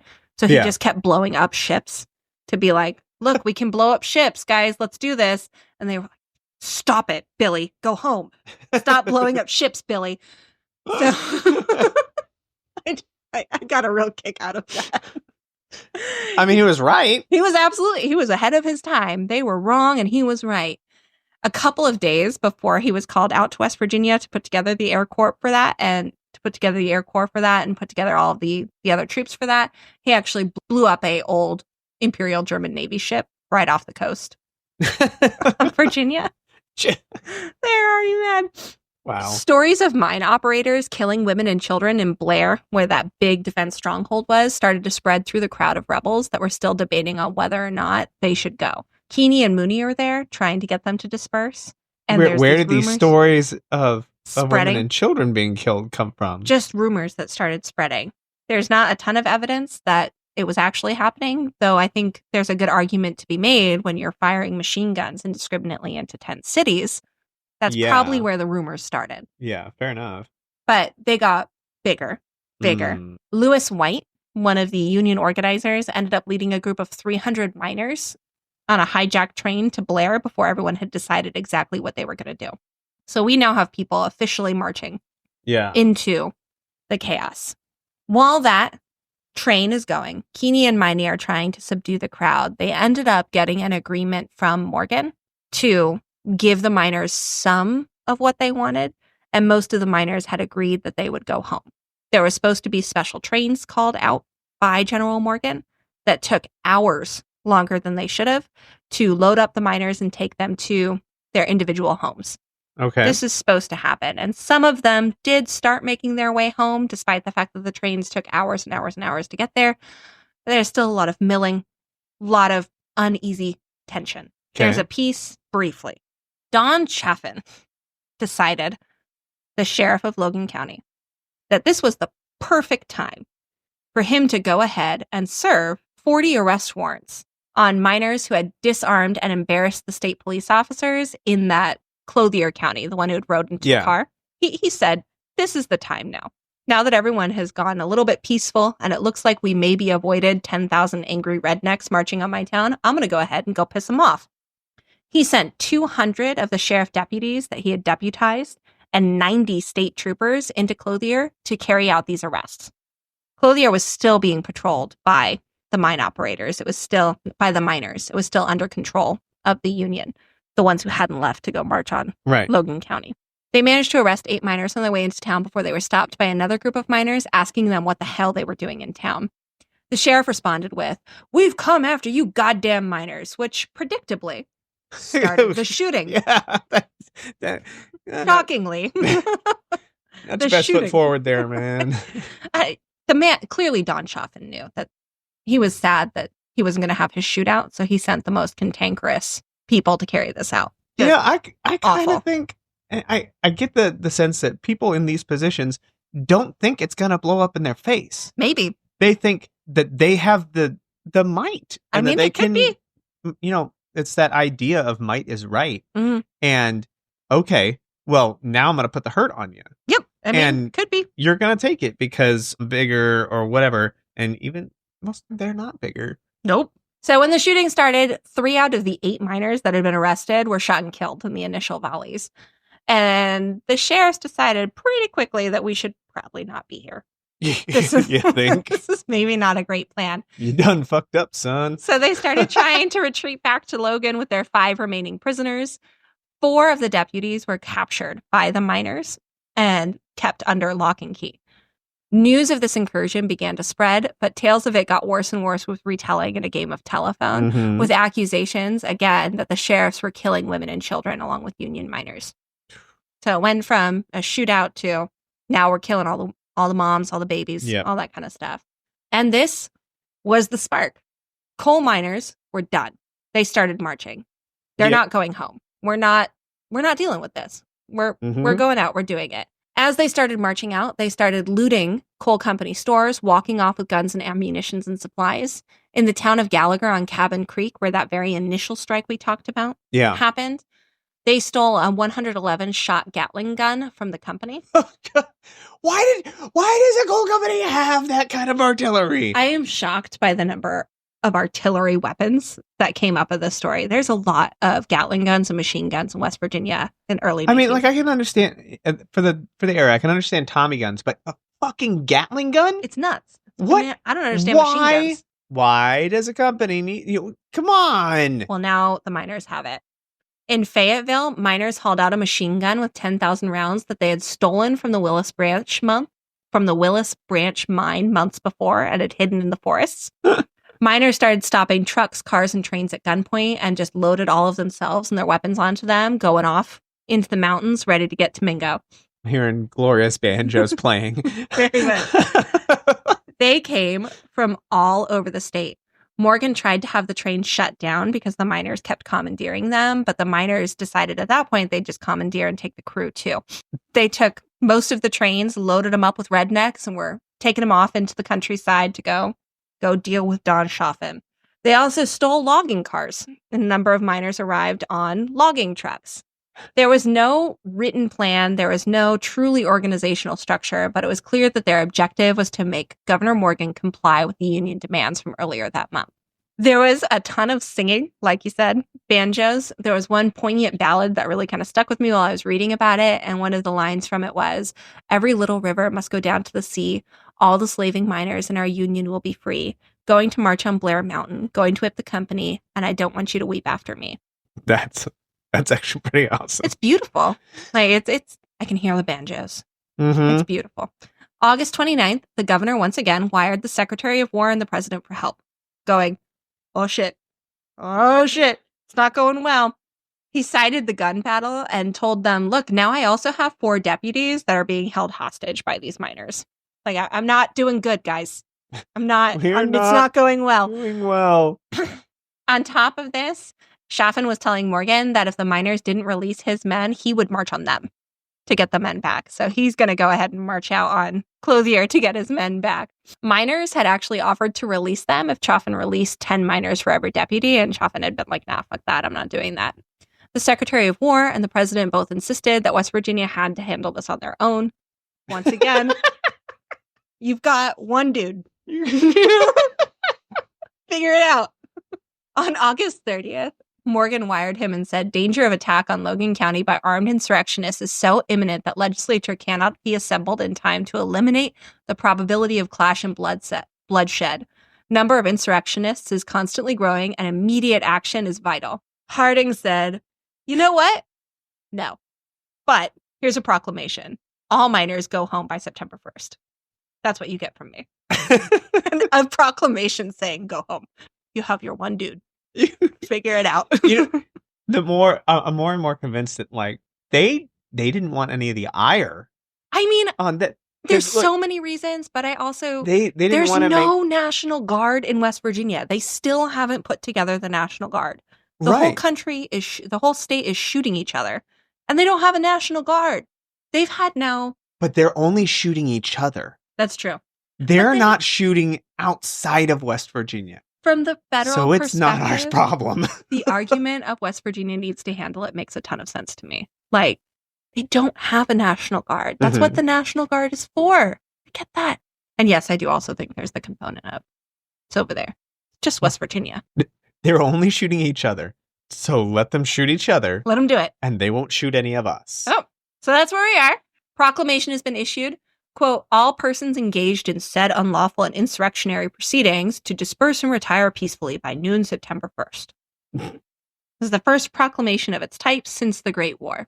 It was clear at this point, if the miners didn't listen to that deadline, he would finally give in and send in federal troops. So within the next day. So we got to pick up speed, boys. Pretty much what happened. The same evening Harding issued his proclamation, 70 miners began to advance on Blair Minor without giving either side notice. They were led by a man named Reverend John Wilburn, who moonlit as a miner to subsidize his clerical pay. He instructed his miners not to take any prisoners. Reverend. This is. I'm only going to highlight a few of the little stories, but I just had to do that one because they're reverend. Their preacher is leading. No prisoners. No prisoners. Oh, man. My apologies to the people of West Virginia. I'm getting the accent completely wrong. We love you so much, though, West Virginia. You're amazing. Your history is so much better than mine. Anyways, on August 31st, these people ran into a group of 3 deputies. Both groups started yelling at each other to figure out who the hell they were. And at this time, the Don Schaffen people had their own call and password answer, and the miners had their own call and password answer to try and figure out who was who, because they all kind of come from the same place, and it could be hard to tell. The miners started demanding the password from the deputies. The deputies, thinking that they were also deputies, shouted "Amen" in unison, which was not the correct password. So, once again, the shooting started. Yep. With many of the miners yelling, "That's for Sid." All 3 deputies went down in that one. Yep. Wives and daughters also marched with the miners, wearing the UMW logo on their nurses' caps, ready to help any of the fallen with all of their nursing supplies and different things. Keeney and Mooney had been indicted already for the 3 days battle, which was the one that had spanned about 10 miles. Didn't include Sid, not the Matawan massacre. And with everything going on, they left town. They realized that staying there was actually going to be a bigger problem for the Union, so they went over to Columbus, Ohio, the headquarters of the UMW, to kind of wait out the violence that was going on. After they left, Bill Blizzard ended up taking kind of charge of the Union, such as it was at this point, but he was really the leader of the rebellion, if you can call him a leader with how spread out everyone was. But he was pretty much the leader, together with Ed Reynolds. They were 2 miners that had commandeered an outlaw train from the train companies. They rode in from Racine. He developed a strategy of enveloping Logan in a pincher movement. They had people coming in from the north and people coming in from the south. The northern arm would assemble at Jeffrey and Boone County and push west and south up to Hewitt Creek and Spruce Fork Ridge, which is where Blair Mountain is. The southern arm would start at Blair and head into Logan Country over Blair Mountain. If all went well, they would meet in Logan County and shut John Chaffin up for good. Get rid of the man. Of course, absolutely nothing went to plan. Yeah. These miners were kind of organized into specific units based on their mine. So all of the miners from Mine 17 were in their own little fighting unit, all of these ones here. There wasn't a great overarching organizational structure. Bill Blizzard had a plan, but communicating that to all of these different groups was really difficult. Many of the miners did have military background. This is 1920, 1921. So most of them had fought many of them had fought in the Great War, but not many of them had officer or organizational experience. So doing your best was kind of the name of the game. Yeah. Stick some dynamite in it and hope for the best. Fire your gun at it and hope for the best. Yeah. Trying to siege a mountain, though, like Blair Mountain, is hard for an organized army. Yeah. It's even harder for an unorganized group of people. So they were not making much headway. There was a lot of firing going on. There was a lot of machine guns, a lot of Tommy guns, a lot of Gatling guns, a lot of things being blown up with dynamite, but not a lot of forward progress from either the miners or the defenders. It was very much at a stalemate over the course of it spanned nearly 30 miles of people fighting, just bullets going off everywhere. By the morning of September 1st, there were 500 miners led by Ed Reynolds pulling the Gatling gun that they had stolen from one of the assaulted forts. They ended up fighting for 3 hours on the base of Blair Mountain against Bad Guy Tony. Remember Bad Tony? Oh, Bad Guy Tony, yeah. Who had a machine gun. And he was firing into the group of miners. He didn't end up hitting anyone, but his machine gun ended up jamming. And once his machine gun jammed, the miners were able to completely overtake that little outpost of the guards. And it was the first real forward momentum that they had had. However, they were stopped there after that point by breastworks that had been built by the defenders. And they stalled right there. The planes that had been assembled were also going to work too. Don Chaffin, after hearing that Brigadier General Mitchell was bringing in planes, hired planes because he liked the idea of bombing from the sky. Thought it was a great plan. So he hired some planes. And initially, those planes were dropping copies of the Harding Proclamation Order to get the word out to all of these miners because every other time federal troops had come in, they had all dispersed. So they were hoping by putting out that order that people would stop and go home. That was the initial thing that they were doing. The next day, on September 1st, they started dropping tear gas and pipe bombs. Thankfully, all of them kind of went wide. They didn't land well because these are rented planes. These are not actual military members. Yeah, and dropping a bomb and hitting a target is it's not as easy as you'd think. No, it's not. And these were pipe bombs. These were not military designed bombs. These were making your shed in early 1920s pipe bomb. But they did. They dropped gas cylinders at Blair Mountain and Bald Creek in Boone County. They both fell wide. One of the pipe bombs exploded near a miner's command post, but didn't do any real damage to anyone or their things. And the other one ended up landing in a miner's encampment, but it didn't explode. It was a dud. On September 1st, Morgan decided, I should probably reestablish the National Guard. He reestablished the National Guard and issued a call for volunteers and began to try and organize the first companies. Most of the volunteers came from the same people who volunteered for the Law and Order Committee. Yeah. So not going great. At midnight on September 1st, so 12 hours after Harding's deadline, Bandholtz, the brigadier general that was in the area, decided that it was time to call in federal troops. There's still shooting going on throughout the mountains. There's a full armed insurrection. The state police is now trying to bomb the miners. Yeah, from the sky. It's not good. This is probably time. It's probably time. He said, quote, "The invaders have not obeyed the president's proclamation and there is no apparent intention to do so. It is therefore recommended that the troops held in readiness be sent to West Virginia without delay." There were multiple units called up, along with a number of tear gas bombs. There were 21 aircraft that Mitchell had organized, all heading into this little part of West Virginia. Knowing federal troops were on the way, the miners launched one last desperate attempt to try and break through the lines and reach Logan. Thousands of rounds, how do you say that? Rounds of ammunition? Thousands of rounds of ammunition were being fired off in the hills of Appalachia. But again, there still wasn't a lot of progress going on. There was a lot of shooting, a lot of fighting, but no one was really moving one direction or the other. Their last-ditch intense effort was at Blair Mountain, at an outpost to try and get to Logan. By late afternoon of September 2nd, the first of the Army's planes began to land at Kanawha Field, fully armed for combat, though they were told that they were only going to have a limited role. That these troops are coming in, the miners are fighting as hard as they can as a last-ditch effort, and we all know this is kind of coming to an end. The infantry troops began arriving on September 2nd as well. In the evening, all 2,100 of them. Both sides thought the troops coming in was going to be good for them. Unfortunately, the Union leaders were wrong, and the coal operators were right. Mm-hmm. The troops, their only goal was to stop the shooting, not to solve the problems that caused the shootings in the first place. On September 3rd, Union leaders put out that not a single shot should be fired at the federal troops coming up on the miners' lines. With everyone happy about the troops coming in and it looking like the violence was going to go down, Harding decided to go on a cruise with his wife. And I'm just throwing that in there because I thought it was funny. On September 3rd. The governor? No, the president, who had just finally sent troops in. President Harding. Yes. I'm going to go ahead and go on a cruise. I'm done. I'm so tired of West Virginia. I need a vacation. On September 3rd, Bandholtz put out an immediate ceasefire to both sides and had his troops surround both armies.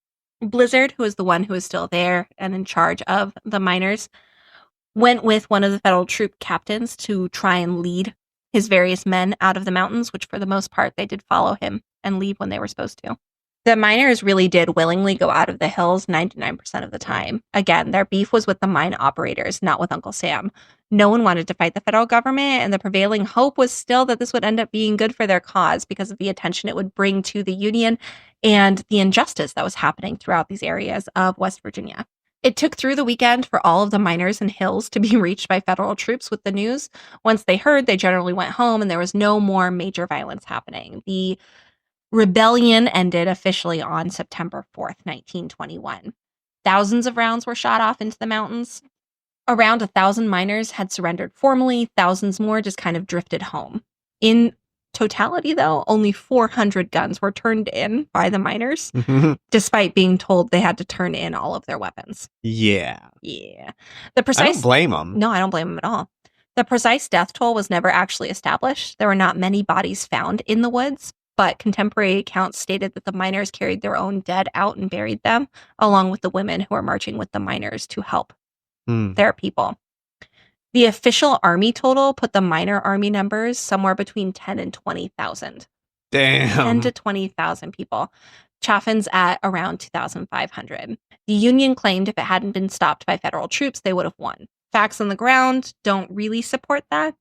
This was definitely a huge armed uprising, but they really didn't make a lot of progress despite having so many more men, just because of disorganization, and not that they could have done any better.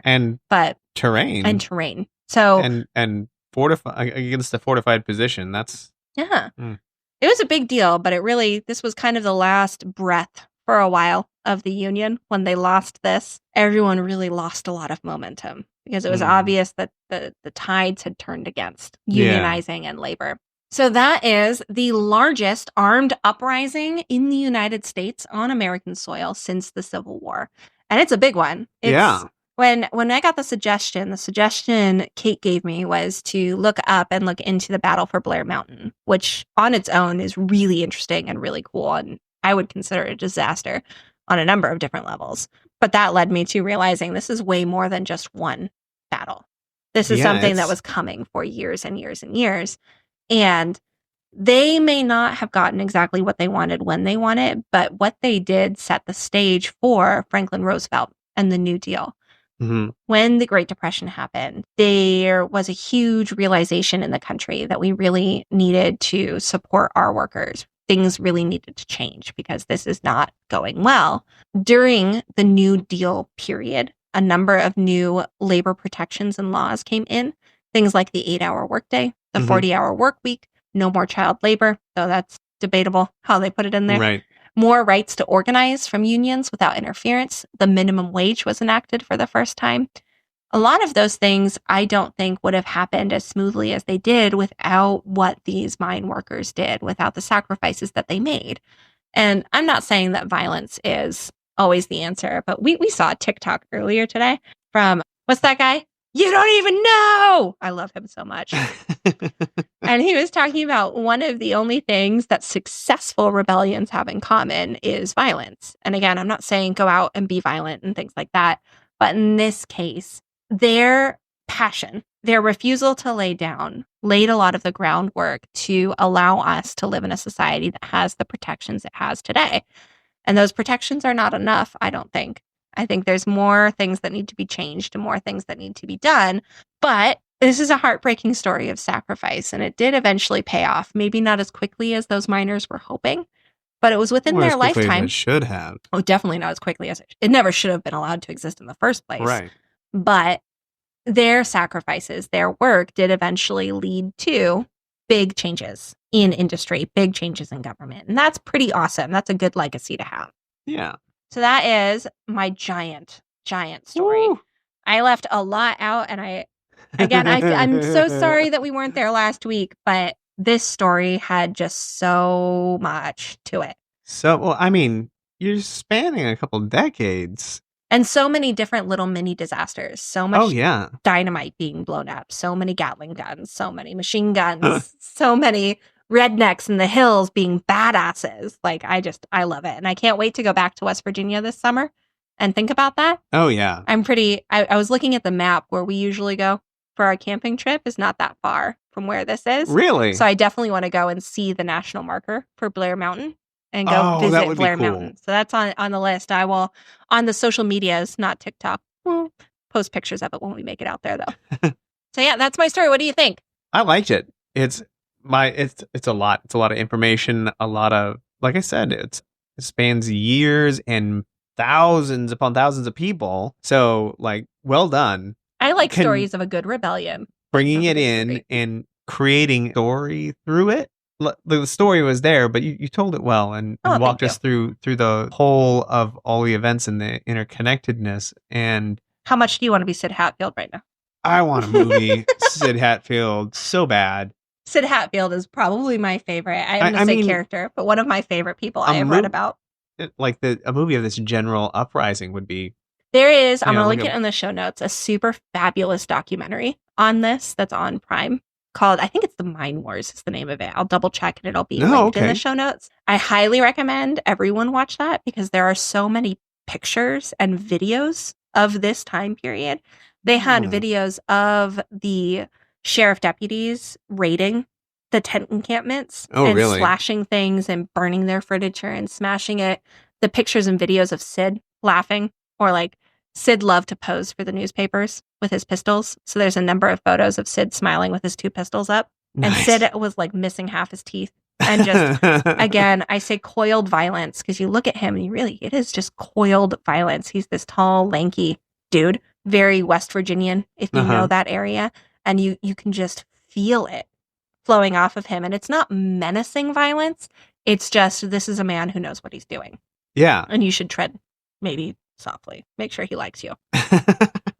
And Mother Jones looks like the sweetest old lady, but then when you see her talk, it's, damn. All right, Mom. Mother Jones. Sorry. Fascinating historical characters involved, like, and you paint a beautiful picture about it. In so many ways, you just cannot beat the Appalachian people. And Their I stories are the can't best. stop laughing about Glasscock. Crystal Peter, Aaron, for modesty's sake. Crystal Peter. He's a goddamn coward, but we have to be modest. So yeah, that is the what tale. An unfortunate name. We will stop blabbering at you. We have social media. As of recording, we have TikTok. I am unsure if we have TikTok when this is released. I don't know. If it still exists, we will still have TikTok. If it is completely banned, we won't. So, take that. We have X, we have Blue Sky, we have Threads, we have Instagram, we have Facebook. I think that's it. We have our website, www.catastrophe-chronicles.com. On the website, under the pod blog, is where all of our show notes are. So you can read a little brief description of the episode and see all the sources that I used and see pictures. I think pictures are always great when you listen to something like this to kind of give yourself a better picture of it. We have our email, catastrophechroniclespod@gmail.com. We would love more suggestions. If you have anything to say, let us know. Get in contact with us. And with that, stay safe, everyone. And stay curious.